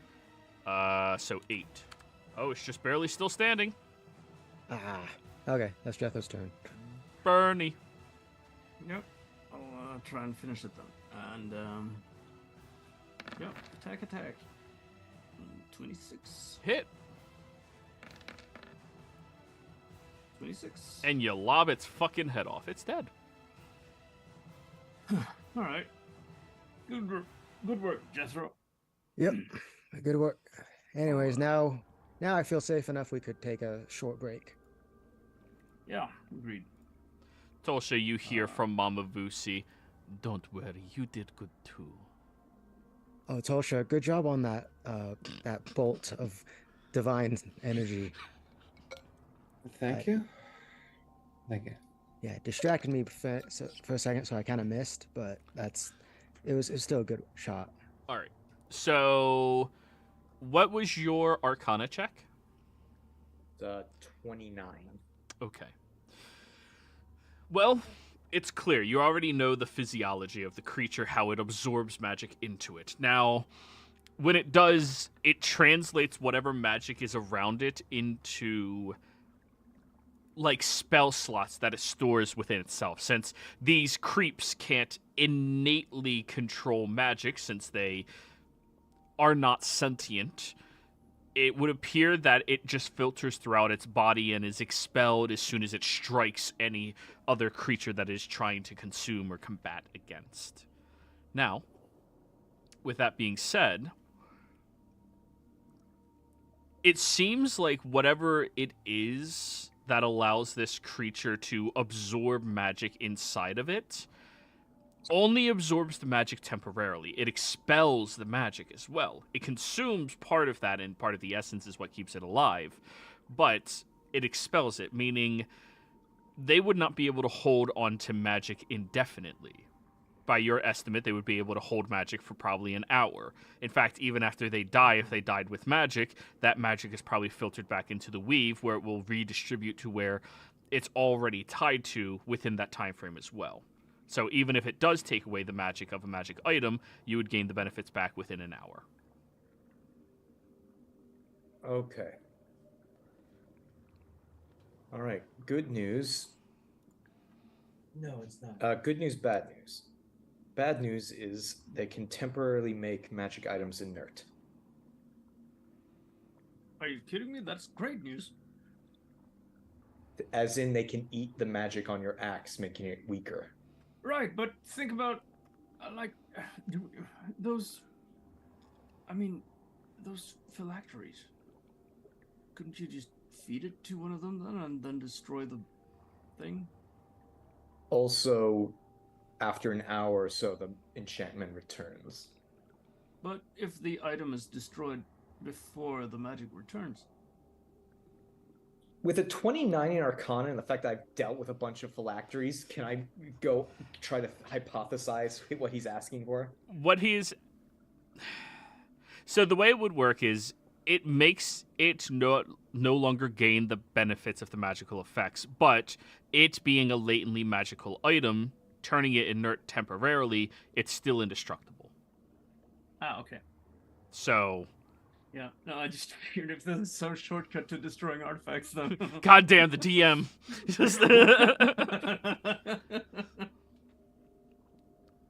Alright. Yeah, no, yeah, when you say it like that, it's supposed to make sense. I'm not that well versed in how magic works and all that. You sound disappointed, though. Well, I thought for a second maybe we had found like a good way to deal with those things without having my brother use up his soul for it. Well, technically, now that I know what the power actually does, all I need to do is prepare enough components to cast a 10th level spell. You can cast a 10th level spell. Do we even know what that would be component-wise? A lot more people channeling magic directly into me while I'm doing the ritual, for one, and possibly a lot of material components to take on the strain. But this is all theoretical, and I have no idea what I'm doing. Well, I mean, that's mostly been the case for all of us since we started this little adventuring endeavor. I mean, for the most part, I know what I'm doing, except for when it comes to my relationship. I'm really scared Joey's staring into thought. Ask me that question again. The question I did? Yes. Wait, I thought one of you guys just asked me a question. Didn't you say something about a relationship? Oh, yeah, no, Jethro was saying, I know what I'm doing, except for when it comes to my relationship. Oh, I thought you asked me that. Okay, sorry. I'm reading through the next part of this. Don't worry about Dungeon. it. Yeah. Just I'm making sure I keep it all. Well, thankfully, Jethro, you're not 303 alone in doing that, right? I mean, says the man who has a fiance. Yeah, no, I mean, aren't you and Yanni trying to figure it out, the two of you? I mean, luckily she's too distracted to really be paying attention to what I'm saying now. Oh, hey, And look here, a I'm- distraction. I'm the one trying to figure things out. I think she knows what she wants and she's going for it with or without me. So, yeah. 303 253 470. Whoever's saying numbers and shit, you might want to mute. Yeah. I'm hearing like 370 or something in the background. Yeah, So no. that's my dad in the background. It just so- sounded like a social security or credit card or something, so that's, yeah. Make sure you're writing it down, everyone. Well, that's why I'm saying, like... I was thinking it as lottery numbers or something. Yeah. Yeah, mate. Right. Who knows? Well, yeah. Let's. This is not really the best time to go into all that relationship stuff. Let's focus on being in a dungeon, and then we can deal with that later, hopefully. What I'm saying is, we survive first, and then we discuss relationships. Right. Well, in the meantime, you all have fun looking at the bodies and that cell there. I'll keep guard in this hallway in case something pops up because I need a bit of a breather. All right. Yeah, I'll help out with that. So, have Yanni roll that investigation roll. She was looking while you guys were fighting. Yeah, I did. It's in the chat already. All right, what'd she get? 20? 2020. Inside of the chamber, you see that there are marks and etches across the walls. What languages does she speak? Yes, Tosha, I know you can read all languages, but you're not in there yet. So. I know, I didn't say anything. You were thinking Zemnian, about... Undercommon, Quarry, Undercommon, Elvish. perfect. Undercommon. So, looking at the writing on the walls, it is written in Undercommon. It seems to be in analysis that the sentient spell creep seems to have had while inside of the cell. It seems to have been studying the other ones out there and hypothesizing what was different about him, why he was able to maintain his independent thought from these other creatures, and also why he felt less drawn by magic than they did. Reading over some of the notes that he had literally etched into the walls, carving into them with his fingers, it would appear that he believed that the experimentations imbued into him and the other creatures, he was the only one that beforehand, before they conducted this illegal experimentation on imprisoned mages, he was the only one that was strong enough to maintain his will through the entire process without passing out. He remembers the pain and the blinding nature of it, and how the entire process happened while they were alive. Of course, with so much pain happening, it is very common for an individual to turn from that pain and then turn their brain off, their body off, shut down. He wanted to venture through that entire pain because he wanted to wait for a moment where he would be able to attack his would-be jailers. By the sounds of it, he never got that moment. Though he was able to maintain independent thought, he was not capable of, well, attacking or aggressing against them.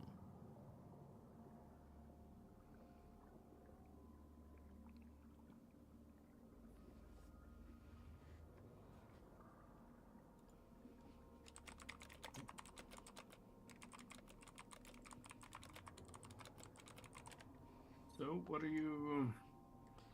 you finding out over there? Yeah, I'm gonna roll my hit dice as well for short rest. Yeah, you guys can all short rest. Yanni will just blurt all of that out. Less eloquently, but blurted. Makes me wonder if using regenerate on them and then bring them back would make them human or whatever they were before again. With my medicine, would I know? It's like even if you bring the soul back, that body's mutilated beyond repair. With your Arcana check, there's no soul. Whatever they did happened before the time of the Veil. They were able to sacrifice the soul to imbue them with this ability in magic. There is no bringing them back. He would have been the only one left with a fraction of a soul. Damn. So would you say speak with dead wouldn't work then? Speak with dead states specifically it does not bring back the soul, correct? Let's read. Semblance of life and intelligence to a corpse you can choose with. Of course, must have had a mouth and can't be undead. Does not return the creature's soul to a body, only its animating spirit. So that's your distincting hair. Yes, I would say you could speak with dead on them. So I'm thinking we should speak with dead on the one that was sentient and try to figure out where that map was. But it will need to be someone that it didn't see. Or in a disguise.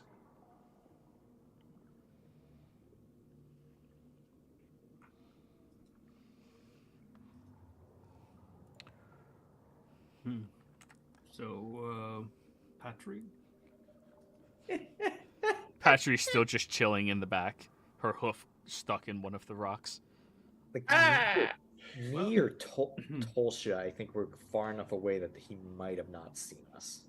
Considering Jethro's big body. Yeah, Bernie was up front. Yanni was in front of us shooting arrows. Mirian, his physiology, he was tall as fuck before Jethro got big as fuck. His physiology is that of Drow. He saw you. Ah. Yeah. So he saw all of us. Well, what if I were to change my form a little bit? That might work, and if I cast a spell, walk away, put on the cloak that, obscures who we are, that might work as well. We're just then faceless individuals. Yeah, because when you use that spell, they don't know how much time has passed, right? I mean, or Right. do they? They only know what they do in life. Well, I suppose it's worth a try. By the way, I just wanted to, while they're sort of working on the whole, autopsy and all that kind of stuff, I would just want to have a look at the magical map to see if I can actually see what the area looks like. Inside of this chamber, the map does not appear to have anything on it. Prison Okay. for mages, my dude. Yeah, Divination proof. yep, makes sense. Give me a year and this can be our permanent home bunker. It's not a bad idea. Oh, that's very depressing and drowsy. Yeah, I don't want to live on the this coast. Right then.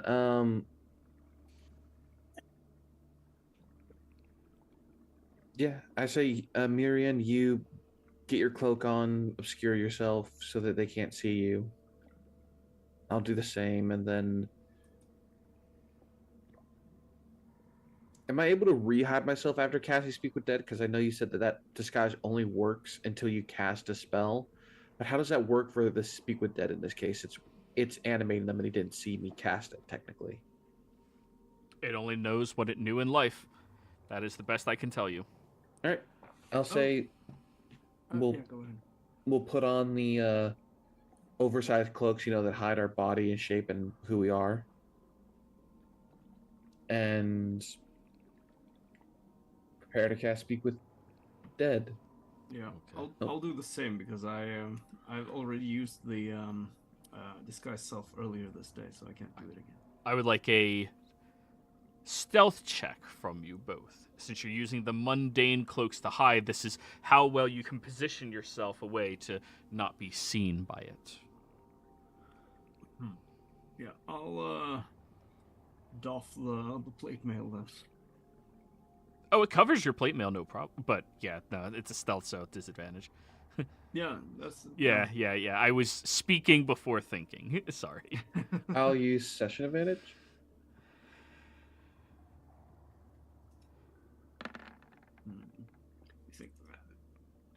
I think I'll just stay out of the whole thing. 23. All right. So you cast Speak with Dead, and you see the jaw unhinges from this creature.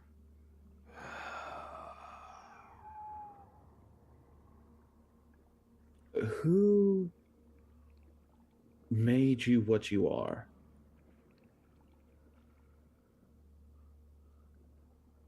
The lawless gods of this realm.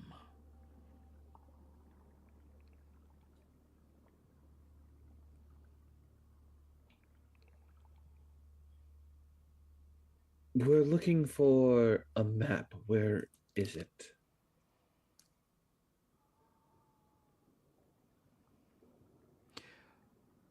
I would need to know more about what you seek.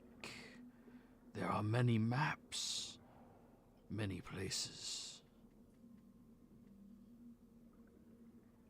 She'll specify the one that leads to the arcane fountain. The one that leads to something called an arcane fountain.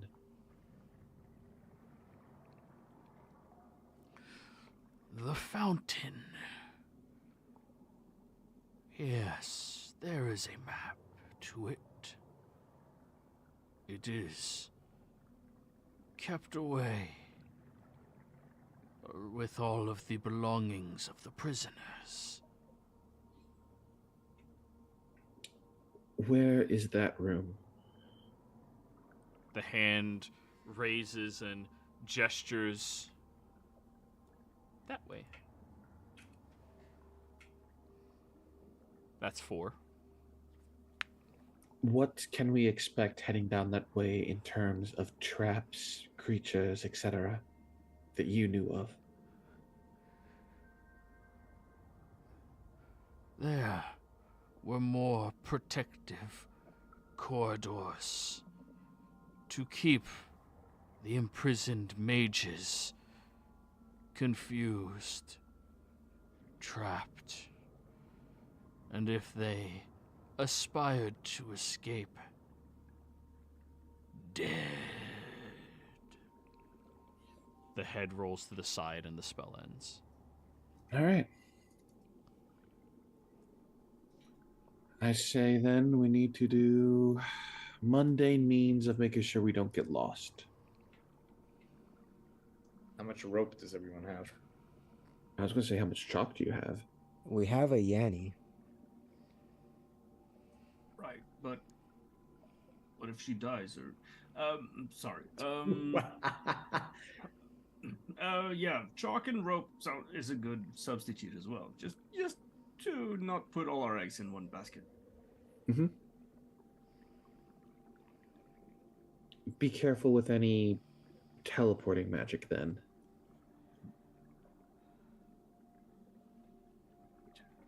So they need to find their belongings.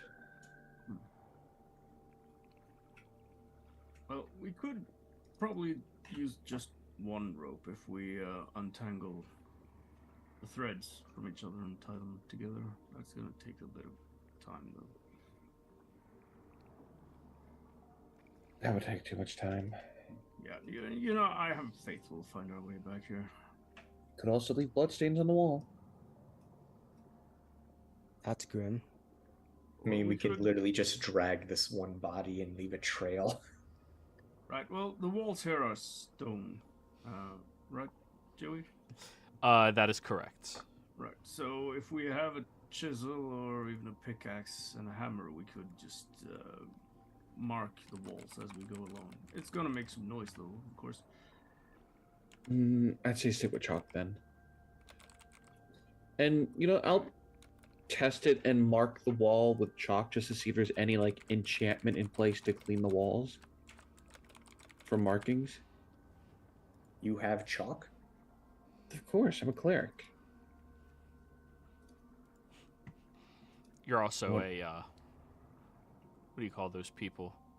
Diggy hole. Archaeologist. Dwarf. But anyways, roll an Arcana how's- check. Let's see what you see. I mean, if you think about marking things, I couldn't help but notice pulls out the painting supplies that are in the party loot. I forgot we had those. Just Picassoing your entire way across the walls. Can I also Arcana to see if she missed something? Sure. It's 18. It would appear that there's a layer of stone over top of the layers of magical encapsulation inside of these chambers. You're not quite sure what is underneath them. You would have to break the stone physically to get to the magical runes, but the problem with that is you would have to be able to break magical runes to be able to break the stone. Conundrum.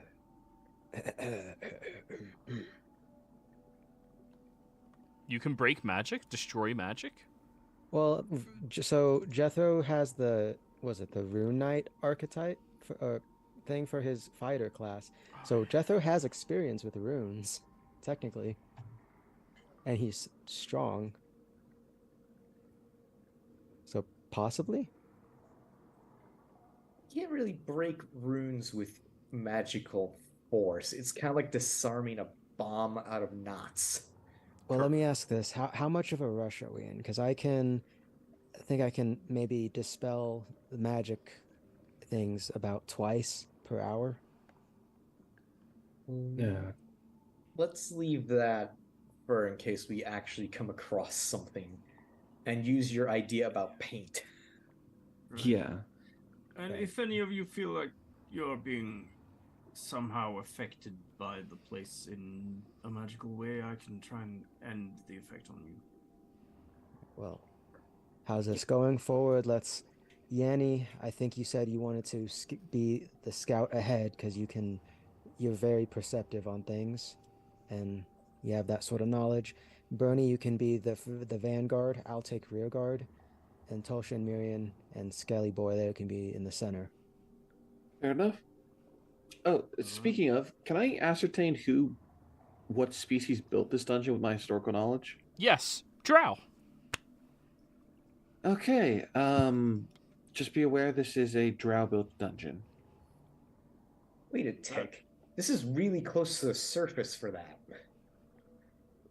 We're also Mhm. in Jorhas, so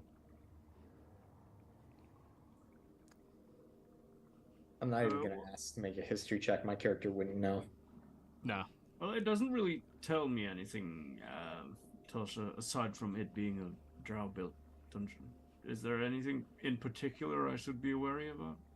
Since I know Undercommon, would there be a particular thing that's typically associated with drow-built ruins?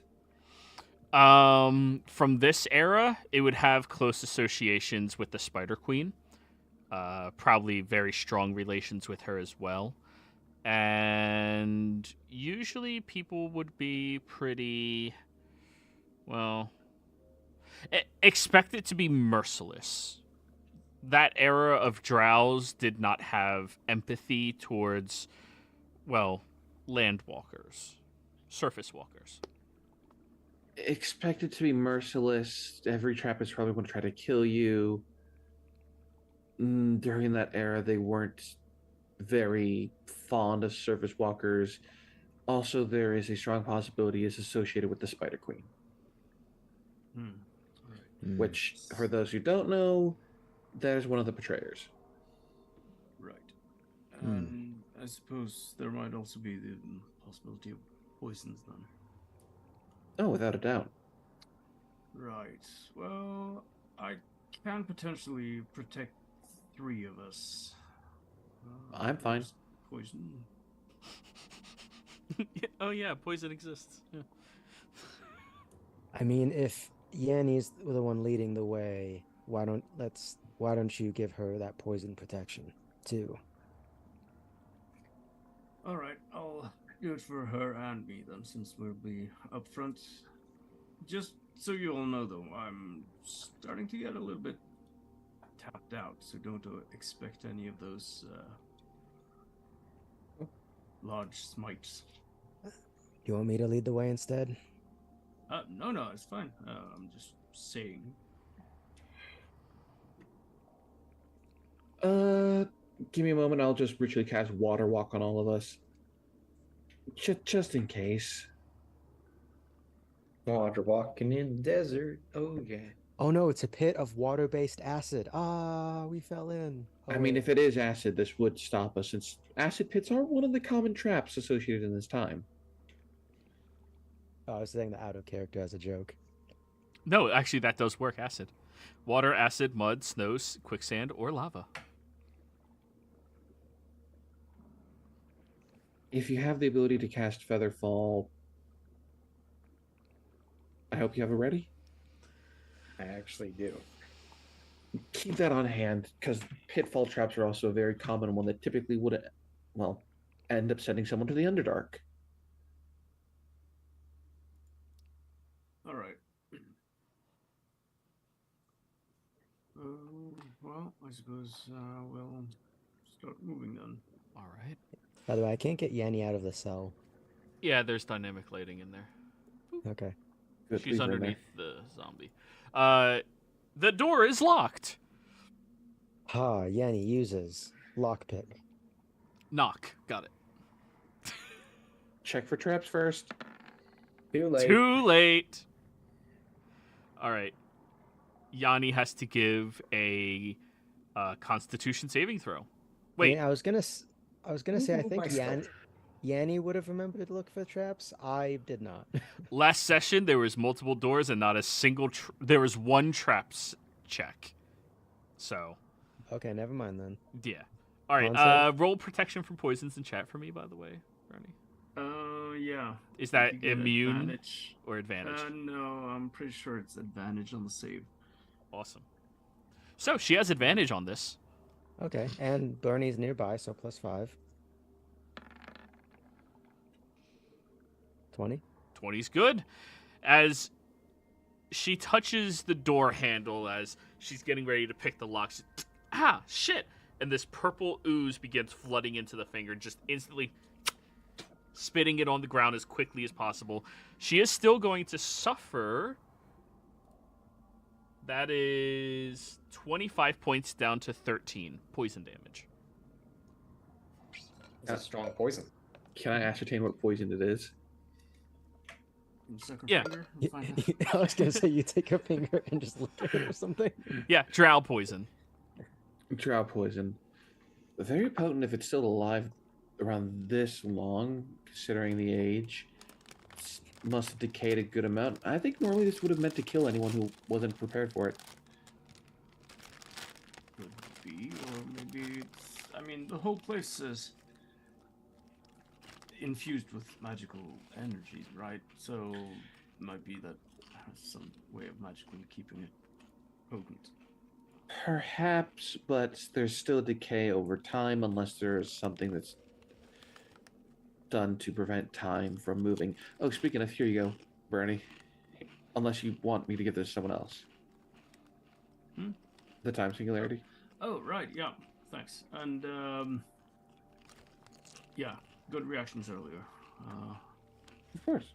I tossed it in there. I didn't think he'd be able to break in so easily, but it seemed he was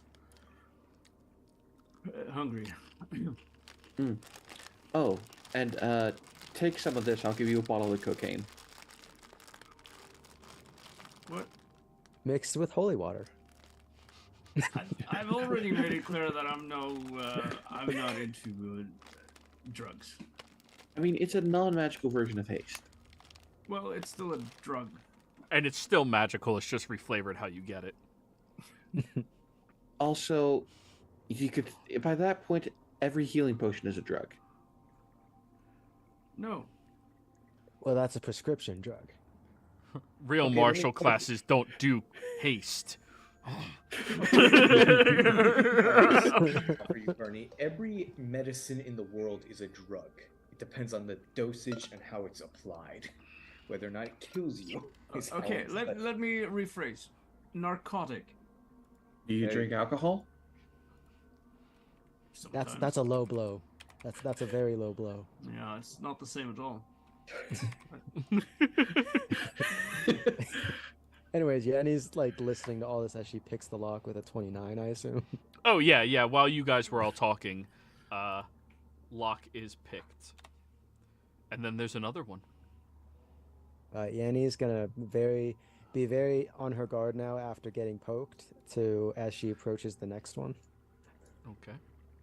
Alright, I'll be a little bit behind her then. How far behind? 10 feet? Aura behind. Got it. Yeah. Huh. Oh, we're all standing in a lightning bolt formation. Don't worry, it'll all be fine. I was gonna say it's fine. Yanni is dungeon diver. Yeah. Yanni may roll. Yeah. Should I roll perception or is it? Am I just using It's passive? investigation when you're trying to find a trap.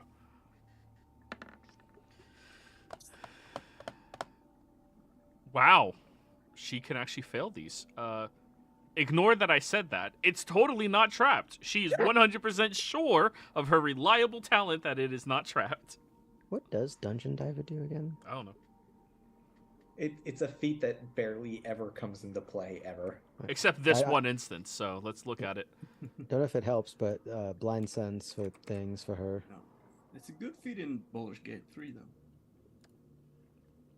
Dungeon Delver. I don't think she actually has that. I was making a joke. Yeah, I was gonna say, I was Advantage. looking- I was She has looking for it, I didn't advantage see it. on these checks. Oh, that's for secret doors, so no. Advantage on savings. Avoid So advantage on any saves to avoid traps. Has resistance to damage dealt by traps. Traveling at a fast pace doesn't impose the normal -5 penalty to perception. Well, anyway, she that was a 19 investigation. She's not seeing any traps because obviously there were none after that poison. She's gonna go see if the lock is, open, unlocked. Try the handle. It is locked. All right. Doing her thing. As soon as God she damn it. sticks the pointy prong inside. 22 is good. I hate 22. I know. Danny loves it. Immediately, there's a glow on the door. Ah, fuck. Everybody in a straight line, I need you to give me a dexterity saving throw. For fuck's sake, really? It's a glyph? Yeah. Yeah, I can't counter spell glyphs. That one was Jethro. This You one's can't?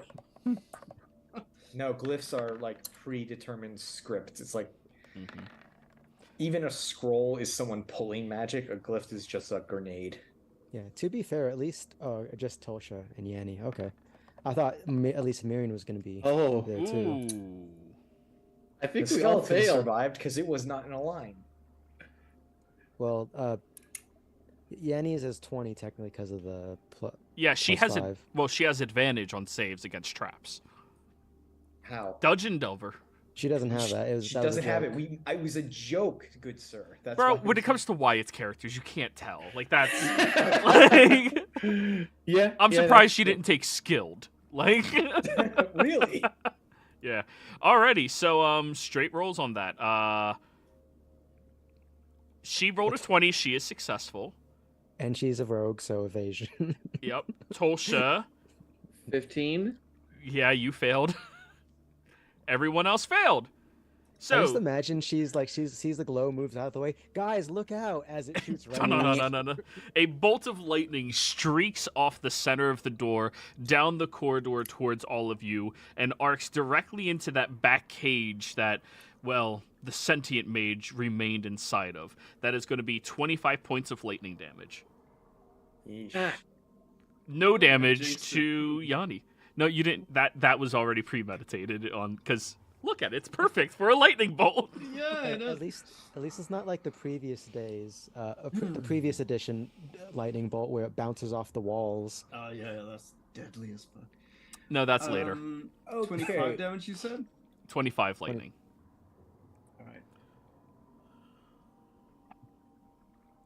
However, while all of you Scouting here, Yanni. While all of you were dodging, she did unlock the door. Just Thanks, Bernie. I really try. I'm glad. I know that I'm the best one here. Not like anyone could do it better. so I I pick don't up know a if pebble. Manny would actually say that, but I imagine some cattiness. stones adorance. I pick up a pillow to try to throw it in the back of Yanni's head, but it slips out of my hand too early, just hits Jethro in the head. Even though Jethro's behind you. Yeah. Exactly. It's like ah shit, I threw it backwards. Oh no. Anyways, looking further up ahead, ignore what you physically see here. Oh, okay. Looking further up ahead, this larger chamber seems to have been a place where the guards would have been stationed to keep watch on this area and be ready in case there was any potential avoiders of their sins. There's a single desk pushed up against the corner that has the left legs of it completely broken, collapsing the top of the desk all the way down to the ground, leaving a scattering of certain objects that would still be remaining, but all of the paper and loose script that would have been up there has long since been destroyed from age and moisture. Looking around, there does appear to be 4 barrels that are still put together. There's a 5th one that is broken up and completely destroyed from down towards the base, and looking underneath, there's this thick tar-like sludge that is dripping out of it that you can smell and see. It's very, very thick. Tulsha, maybe you could give our good friend the scout a bit of guidance? Guidance on Yanni. Yeah, and Yanni will real quick either, I guess it's investigate the room. Okay. Just for traps, to see if that sludge is an ooze, you know, that sort of deal.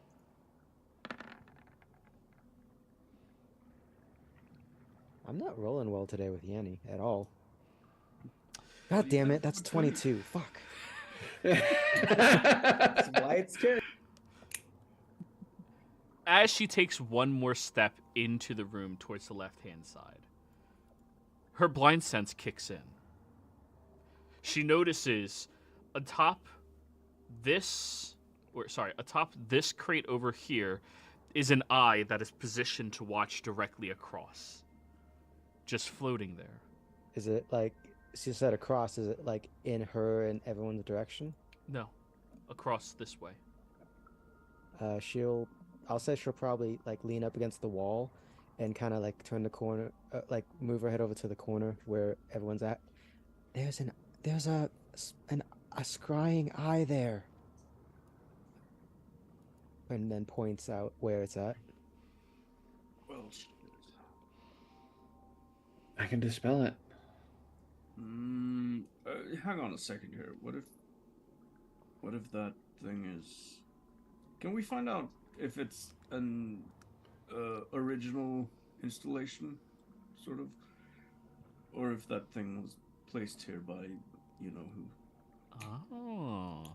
That would be an Arcana check by Yanni, since she's the only one that can see it. And the other thing too, Yanni will check the other side to see if there's another eyeball in that other side of the room. All right, she walks around the other side, and there's nothing invisible over there. God damn it. We love 22. Wow, Wyatt. Rolled more 22s in this session than ever before. Wasn't even If here. only he was still his little cleric, he would have ascended to godhood. Yeah. Yeah. Thank God.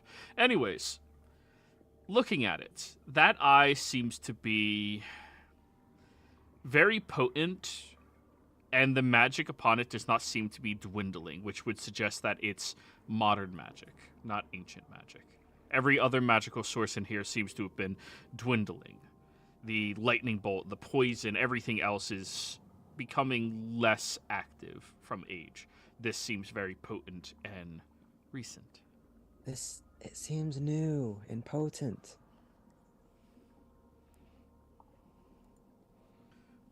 A quick question, Joey. The cloaks of concealment, what do those do specifically again? They stop you from being easily discerned. It pretty much just... They're big cloaks that you can cover your bodies with. They're mundane. But it stops, like, you can't see the iconography of anything underneath. They can't see the armors, the weapons. You get to be concealed mundanely. Okay. Right. Well, just we don't know exactly how it. I mean, if our friend is capable of seeing through it, like, all the time, if it's, or if he's able to see it just as something sort of triggers it, or anything like that. But if this is a bit more difficult to deal with suddenly now. You want me to just break it? Well, I think he might know in that case too. That's sort of the problem. That's why.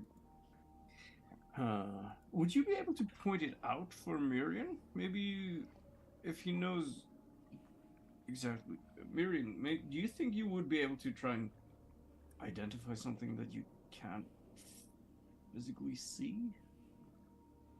Or do you have some kind of like a see invisibility? I have Well, to I mean, touch the object. Bernie, Oh, you I have to don't touch- mean to bring this up, but you've had that at your side this entire time. Points at the lantern of revealing that Lily made you a while ago. Oh right. You have more than an axe. She made that. I still have that. Yeah. I just wasn't saying anything. I've been thinking about the map. We always forget the map. No. Oh, it's the lantern of revealing, right? Yeah, I look at have that axe right on here. your... Oh, wait. Where did I get this lantern? Oh, Property shit. of Made by Lily Industries, written on there Hmm. with a smiling dragonborn face. Hang on, let me just pour some oil into it. We used it in the Shadowfell. And then yeah, light it up. So, I'll lower the hood of it so it's only a dim light in a 5-foot radius. okay. As it reveals, you see the eyeball positioned directly on top of this little platform. And I'll hand the lantern over to Miriam. For now. Keep in mind, whoever's carrying it, it does require one of your hands to carry it. Okay. Just looking at it, does it look like a normal, like, scrying eye, or? Roll me an Arcana check. Thank you for rolling that into chat. 29. There is nothing normal or mundane about this type of scrying eye. The magic placed inside of it would require a level of intricacy that you don't think any mage is feasibly capable of doing. It recycles the magic imbued into it to stay perpetually here. By the looks of it, it would not maintain for 1 hour, 10 minutes like other scrying spells would. This would be able to maintain for days, possibly even a week. And looking at the way the magic is filtered through it, that is probably 2 days old, 3 days old. So it would line up then with the time that the Volshrucker left. Yes, but there's also a bigger concern about this. They didn't come down here because it was going to be too dangerous, and those things at the front weren't the dangerous. What if this is the way that he ends up seeing around everywhere? Well, that is how he does it, right? It's just we don't know the extent of how long he's able to focus on it. I remember the Ubadon told us he could do it for. I'm going to stop you from talking real quick before you mention Uladon's name. With that 29, do I notice anything about this eye that could pick up sound? No. Okay. It is purely visual, and it's much more linearly visual. Like an eye would have, a peripheral vision where Yanni stepped, it would have seen. This seems to be much more closed off in a specific narrow cone. In addition to that, because the flow of magic is placed in it, it looks to have the same ocular prowess as the best you could correlate it to is probably a human. Okay. Sorry, Bernie. I wanted to double check on that. Yeah, no, good thinking. I imagine you just grabbed his mouth. No, but I remember him saying they found out he could do it for up to 4 hours for a full 5-mile radius or diameter. I'm just gonna move the lantern revealing just around the room, make sure there's nothing else like that. Yeah, walking around, appears to be nothing else revealed by this lantern, at least. Yeah, to be fair, you don't even have to move around. You just need to unhood it and then 30 feet for a radius of. But if you do that, the eye would be able to see better. It's human oculus prowess. Oh, right. Can we? The lantern is physically lit. It's What were you asking? So this is on the crate. Like, is it in the center of the crate? Like, how big is it? It is placed on the center of the crate, and the crate's probably a couple of feet across. The eye itself appears to be, bigger than an average eye, but the size of it would be about an ogre's eye. but the Oculus prowess, being a medicine man, helps out, is human. I think I have an idea that might just be crazy enough to work. I'm And just gonna gonna Jethro step behind it. I have one as Jethro well. will pull out a blanket because this is a human eye in a darkness. So it's just invisible. So if it's covered in the dark room anyway, like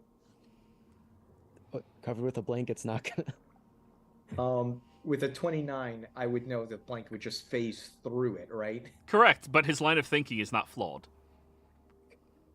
Can we just crawl yeah. underneath where it would see? Yeah, Bernie? Good thinking. I was thinking about something else.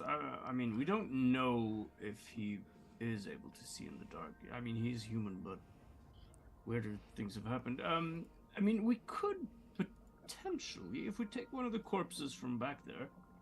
I mean, he would probably know that they have some sort of spell-eating ability, right? We could hold the head of it in front of it so it looks like one of his pairing, and then we dispel it. I don't know. We The can have whites. Bernie's ahead. Bernie, I love this plan. Yeah, well, if you animate one of them and make it walk up to the eye and just, oh, magic, and then we just dispel it. I That could turn one of them into a zombie. They keep their flesh and look about the same. And we could just. I love this plan so much. I mean, that would work. this is almost as good as the coked up dragon plan. Remind me after the session to tell you guys about the marijuana on the Elder Brain, but continue. Different game. I'll tell you about it after the session. Keep going. That sounds like those would be some chill mind flayers. Oh, sorry. Okay. It was spice, not. Okay, it's gonna take me a minute to raise a zombie. Go You do it. You need your zombies anyway, don't you? Technically, I've been They're- focusing on skeletons. This is my first zombie, and it's gonna be a Alright. very irregular zombie. Go do it. Well, while you're doing that, Yanni, is it right if Yanni has that lantern? It makes it easier for her to see invisible shit. I mean, we're going to wait here for that time, so I just hope we don't need the zombie to make like a performance check or something. Well, no. What I was thinking was like, while you guys are getting ready to disable that magical security, Yanni would look around like these other areas for more magical security. let's do one at a time and not overcomplicate things yet. Oh, DM, can you give me access to a zombie thing? Yeah, I guess. Zombie. I mean, if Zombie. we could also go with Jethro's idea, if we find another crate to stack over it, so it's boxed in, kind of. That I would be- like the zombie one more, though. All right, it's at the top of everything right there for you. Thank you. And for all intents and purposes, it's a spell creep zombie. Hmm. Because that's the whole point of this plan. Yeah, it looks exactly like one of them, just no wisps of magic filtering off of it. You know, I'm not sure how I feel about me being the one who made that suggestion. It makes me feel a lot like Kurt. I mean, you two are He- twins. Well, he's usually the deceptive one. This isn't deception. This is caution. Well, it is deception and caution. You're using caution for some necessary deception. Oh wait, other way around. Right. And while that conversation is happening, We just go about it in the most roundabout way. as you invigorate this corpse, this is your first full-bodied corpse, Miriam. Yes, it is. Filtering your magic through, you realize that there's something different about animating zombies compared to skeletons. Zombies' physiology, they would still have a brain. And because they have a brain, it would be much easier for you to instill it with thoughts, especially since now you are aware of the encode thought spell and its existence. You start piecing together that this might be a different avenue that may make your thesis more feasible. Got to move away from the skeletons and get to the flesh, huh? It might make your goals easier to obtain. All right. Your skeleton becomes jealous of the zombie. No, that jealousy wasn't programmed in him just yet. But it raises, and all of you watch as it just... Oh, it's maximum increases. It doesn't change to. Oh, I've been doing this wrong my whole time. What? One of the things of Undead Thralls, it hit point maximum increases by my wizard level. It doesn't. I've been replacing it with the stuff. No! Increase! They're tanky! Increase. Okay, this is 22, so... God damn it. No, its HP is 22 normal. And 14 is 36. Nice. This is a beefy zombie. It's a beefer boy. Maybe we could we try and like clean it up a little bit so it doesn't look wounded and battered? I don't think we can. It doesn't regenerate any of its lost flesh. No, but you could. I mean, you could still prestidigitate it, right? And we could. Yeah, I could get rid of like the I mean, obvious. we've got some battle painting scars. supplies. Jethro will minor illusion and prestidigitate to clean up a little, and minor illusion to make those glowing parts look glowy on it. Okay. All right, everyone. So just so we're clear in the plan, the zombie is gonna walk in front of the eye, turn, and just go to move to like it's going to eat it, and then Tolsha dispels it. Yep. All right, everyone clear with this? We getting it, Bernie's shit. Wait, do you do this on the weekend? This is Look at Dungeons with Bernie. Yeah. That's your name. I've been for Baldur's Gate 3. I've been essentially playing Mary, so I've been Oh, that's sort of in wonderful. that mindset lately. Just how can I be most tricking? All right, we're ready. Ready. Yeah, just everyone, what's your? Does it look like it moves now, sort of the same way it moved earlier, or is it? Way less nimble. Way But less just as hungry. observant. Just as hungry. Can we put some cocaine in it? Make it faster. Unfortunately, you need an active digestive tract, and these zombies are specifically without one. Oh, I thought you already only needed a nose. Yeah. No. Something needs to digest for it to work, man. Nah, they can still do it. Fuck that noise. But you For can someone still... against narcotics, you don't seem to know much about them, Bernie. Yeah, exactly. That's the way prejudice works. So you have your pride and prejudice. Of course.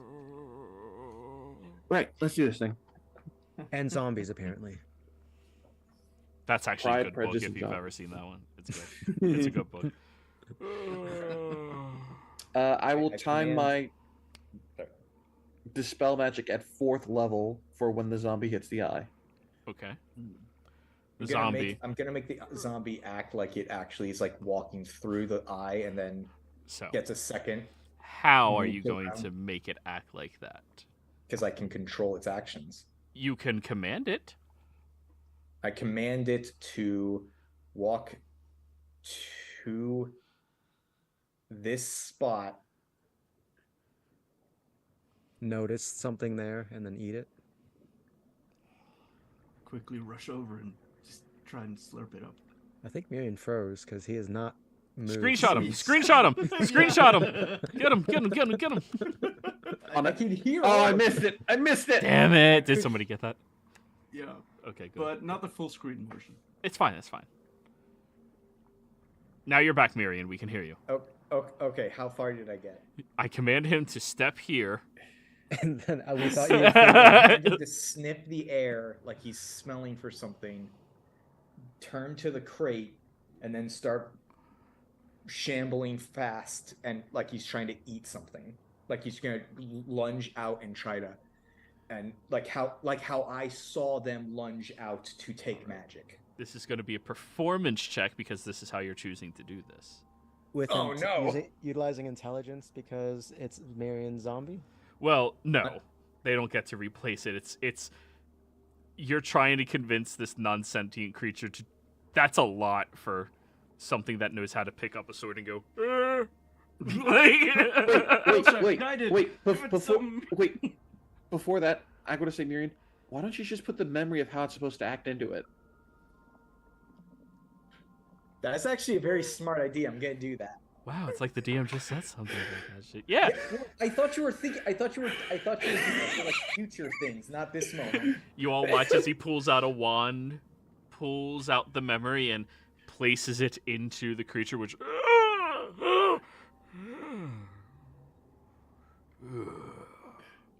And it starts moving just like you recall that other creature moving. To everybody else, it's a bit more exaggerated, but you know, that's Miriam's memory.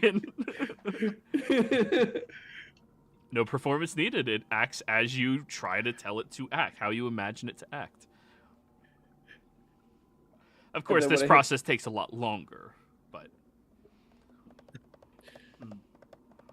Then once it does that, I'll go dispel magic at the right time at 4th level. All right.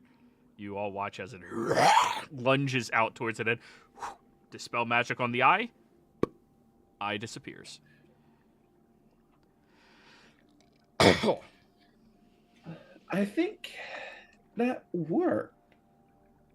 Right. I'm now kind of curious. What would happen if you pulled all the memories from the sentient one and put it into the zombie? Well, it's already dead. I can't do it when it's dead.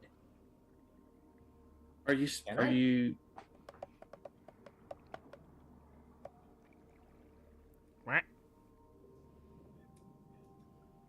Try that again. Miriam- Try that again.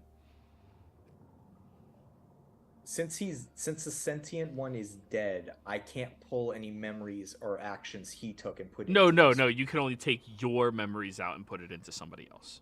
Right. Okay. Only the handler was able to take it out of everybody else and store them easily. So what you're saying is we can put all these other memories into the zombie. Technically speaking, you don't even need the whole zombie. You just need the zombie head that's animated, and then put the thing there. Have a little voice recorder, like, "Hey Siri, my name is not Siri." God, what kind of personality would it get if it just got all those memories inside of Gertrude? Schizophrenia, the zombie. Anyways, Yanni's gonna go and investigate. Like, since that one side was specifically guarded, that seems like the best first place to look. All right. As she goes over there, she sees that the door is the first of these doors to be unlocked. And investigation.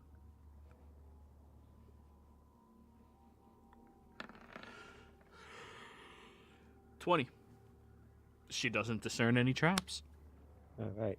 Well, anyways, Jethro's just gonna move ever so slightly to the side in case it does something like a line. Jethro's also gonna ask Bernie if he can just maybe watch her back, and as Vanguard, and then she'll unlock the door if it's locked. It is not locked. It's the first door that has been unlocked. Ah. Pushing it open, there are sleeping quarters in here. Surprisingly enough, these sleeping quarters look relatively well kept and put together. Some of them are a little taller, some of them are a little smaller, but all of the beds seem incredibly ornate with these long, flowing, red draping cloths over top of them to make them look very cozy and unique, even. In that case, Yanni would actually see this, hand up for Bernie to stop, and she will very quietly move forward. Denim, denim, denim. Denim, denim, denim. She's got the lantern. Remember that. She'll dim it, but as she kind of goes forward. Okay. Stepping into here. She does not see anyone.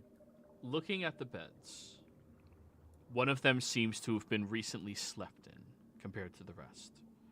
There's dust that is settled upon the other 4 beds in here. It's just the top one over here that the dust seems to have been pushed off of it, and well, the bed seems to have been disheveledly just left behind, as if somebody had stayed here recently.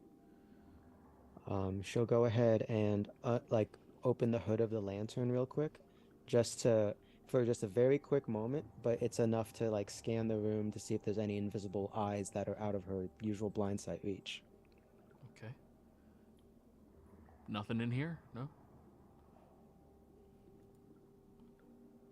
And investigation, I guess last thing, investigation for any surprises maybe waiting for us here. Sure. God. She's very confident in her own abilities. Yep. And then with that, she'll give the all clear to everyone else. So, as you begin filtering in here, looking over at the bed and everything else in here, this appears to be a sleeping quarters for the guards that would have been positioned here once upon a time ago. Surprisingly, though, the beds must have been enchanted, because material that fine and soft would not have stayed whole for that long. Not over these, well, millennia. Multiple millennia. Looking around, there does appear to be a table where a hand of poker was left at play from 3 individuals that were seated around it. Looking at the far back side of the room, there is a locked chest that has the lock on it busted open through physical brute force.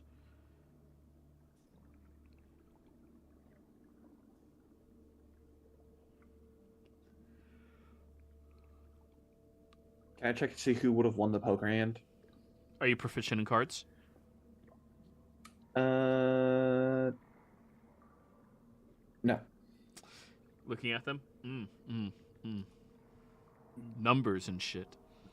How old do those cards look? Ancient. All right. It's not a newer edition. No, they're very old. Jethro would know. Jethro does know. You offhandedly look over at all of them. The guy on the right definitely had a full house. Everybody else was bluffing. Right. All right, check the room for anything. Check under the beds for people hiding. Check for traps. I'll do another charge of the Wand of Secrets to see if anything is in this area. Okay. No trap doors. No secret doors. And that's your second charge, correct? Yes. Alrighty.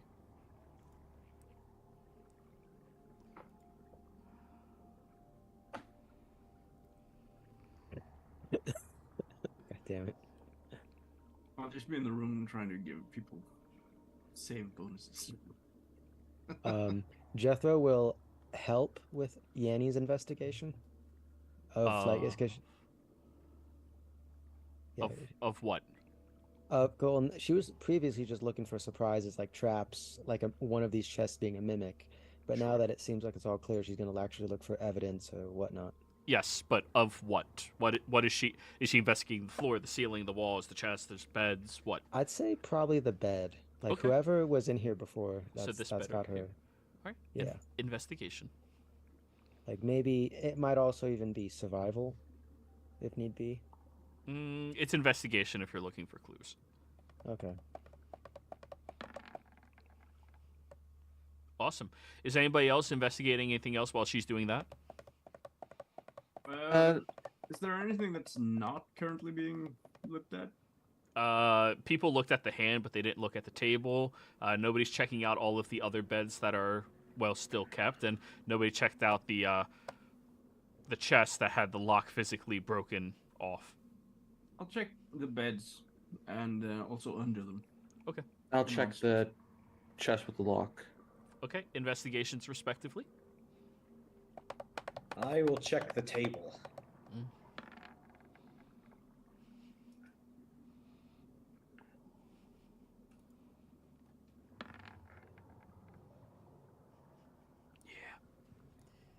Wow, Yanni really is the best one at this. 29 for Yanni. Looking at the bed, the way that it was flipped, the blanket was flipped over, was like somebody had decided that they just wanted to lie in there and rest up for a short period of time. Based off of the indents of everything that is on it, it would appear that whoever had slept in this bed was of medium height and stature, maybe 5'6", 5'7". But looking underneath, there seems to be, by the bottom of the bed, where the feet would have been, boots. Now, one thing that all Zemnians have to a fault is they take care of their boots, but they also never bring dirt into their beds or linens. That is disgusting beyond belief. Meaning whoever slept in this bed recently was not a Zemnian.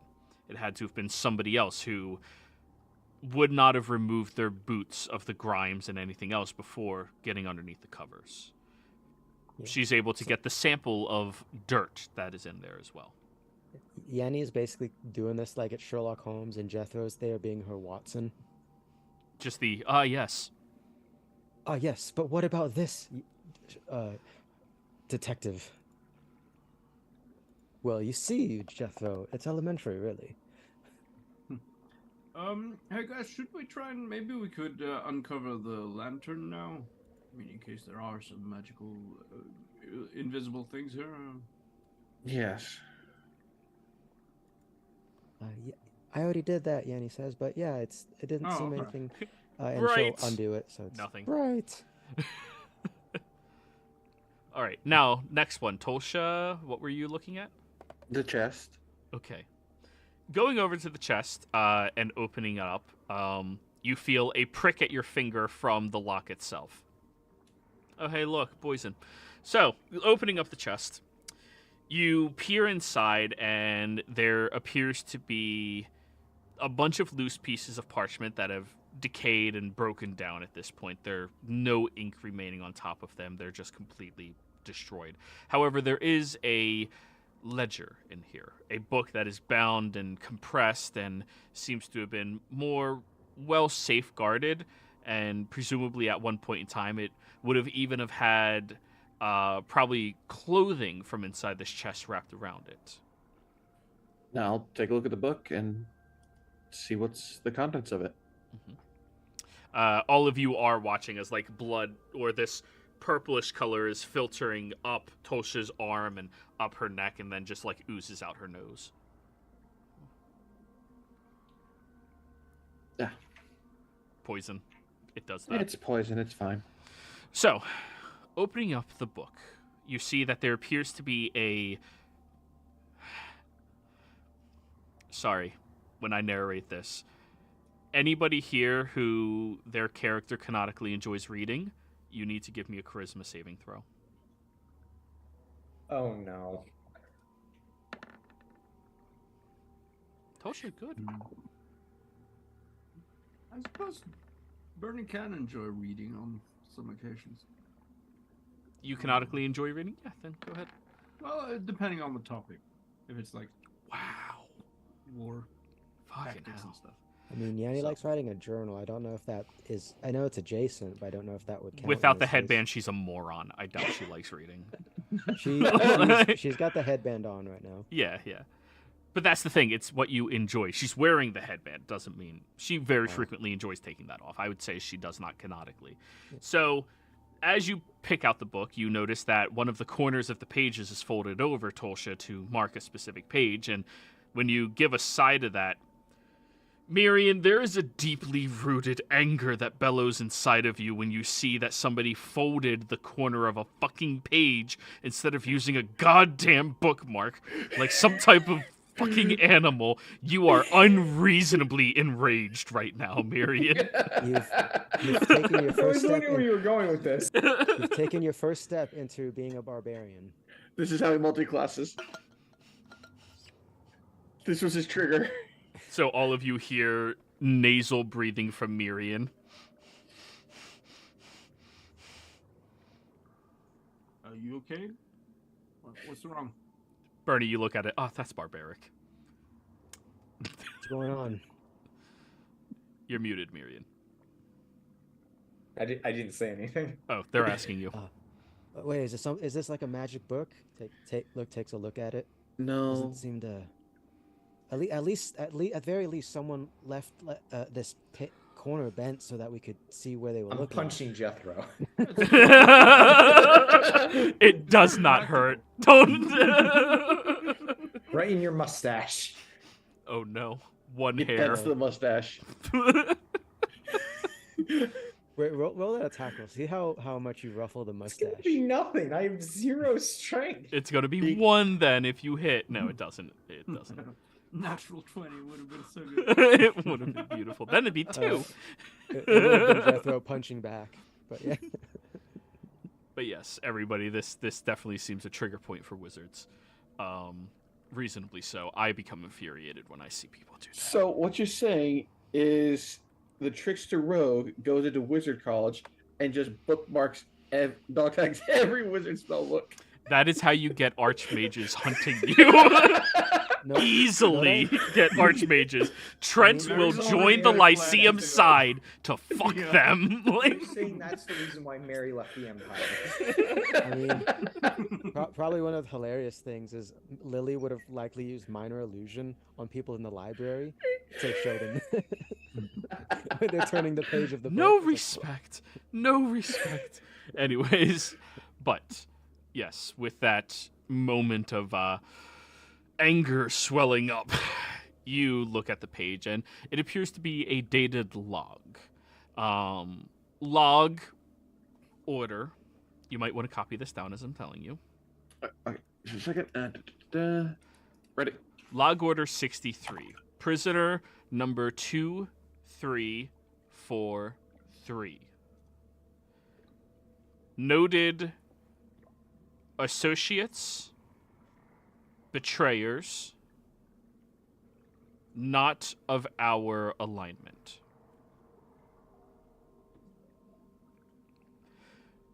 Noted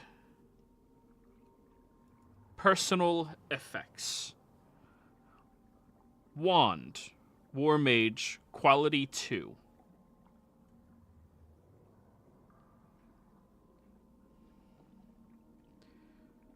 Robes, protection, quality 2.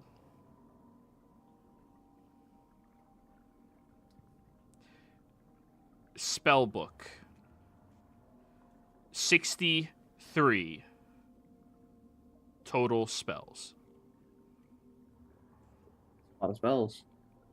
3, it's 63. You want to put in the right one. I promise you.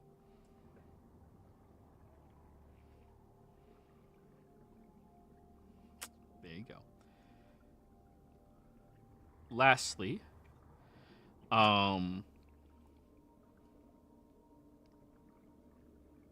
discerned map. Unknown location. Rumors, infinite life.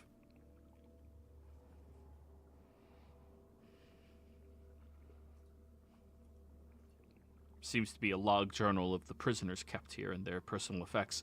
This one seems to have been marked specifically by somebody who is, well, Miriam, you are positive that that cannot be a Volstrucker. Anybody trained in the art of books would never. What if they did? They're a monster. Can I make an educated guess on the power level of this mage since he has 63 spells in his book? History check. Let's see how many spells you can count. Can I distract Miriam by just looking at him and threatening to fold him in their corner? If you want him to fail his check, I mean. No.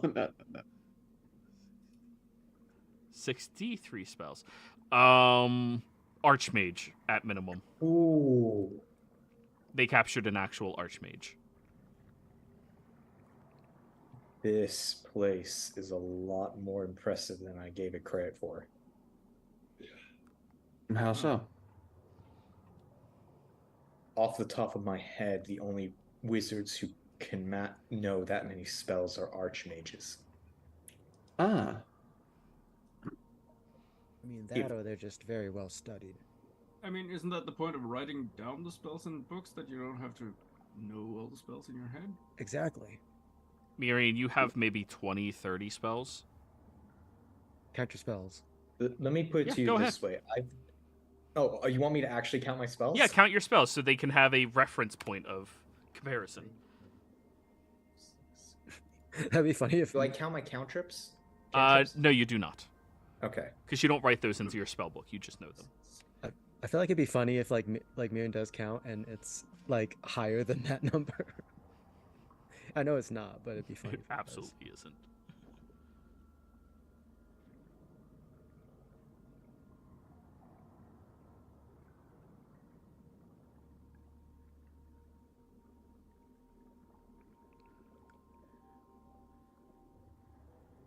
I have 59.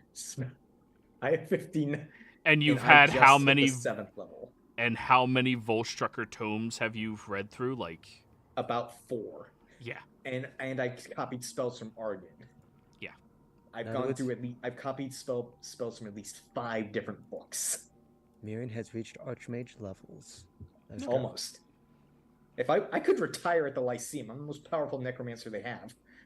You're the only Well, I take that No, back. I had a teacher. And a fan. had. Or Argon had a Yeah. fan. There's a student there. But No, anyways. your teacher retired, so he could raise his We're family. playing the game. Let's stay in the moment, everybody. Did it, well, does it say anything about what happened to the mage? Or the prisoner? I'm assuming it's the one that we had just killed, the sentient one. Was there numbers on his cell? No labels of numbers or cells or things like that. Yanni would know they usually don't need formal writings like that in Drow civilization because they just remember. Ah. And also, why make it easier to find somebody you're looking for? Quick question: this logbook, is it clearly a logbook related to whoever was here previously, or was this like from whoever was a warden guard in the prison? This is a logbook of whoever was a warden. Warden. All right. Since Jethro has, guard background stuff, can he attempt to like use that knowledge to help figure out like where, basically try to reference like how he would find where the cell blocks and this and that are? So you want to be the one doing the survival check to get everybody through here? I'm more like figure out where it is in the logbook and then kind of help Yanni so with the survival. I just got done saying that they don't really keep tabs of like specific corridors or anything. They remember because they don't want to make it easier. When you're imprisoned in a place like this, they never want to let you out. You're stuck That's here. fair. So Also, elves But are arrogant. bastards. navigating through, you would be able to discern locations that are, this is clearly on the path of where they would have more cells, or this is on a path where it would be more commonly routed by the inhabitants. Jethro is proficient in survival though, so he will help Yanni with her stuff. Perfectly fine. Yes, Vernie? Just, it says, you said it was noted associates of betrayers. So this prisoner was devoted to one of the betrayers then? Yes. Not one of the more lawful types. I mean, we don't know. It could be a lawful betrayer. Not that. That's kind of a weird. Never mind. That didn't make sense. No, there's factions within the betrayers. For example, Zahir worshippers are hunted by those of the followers of the Crawling King and the Spider Queen. They're natural enemies.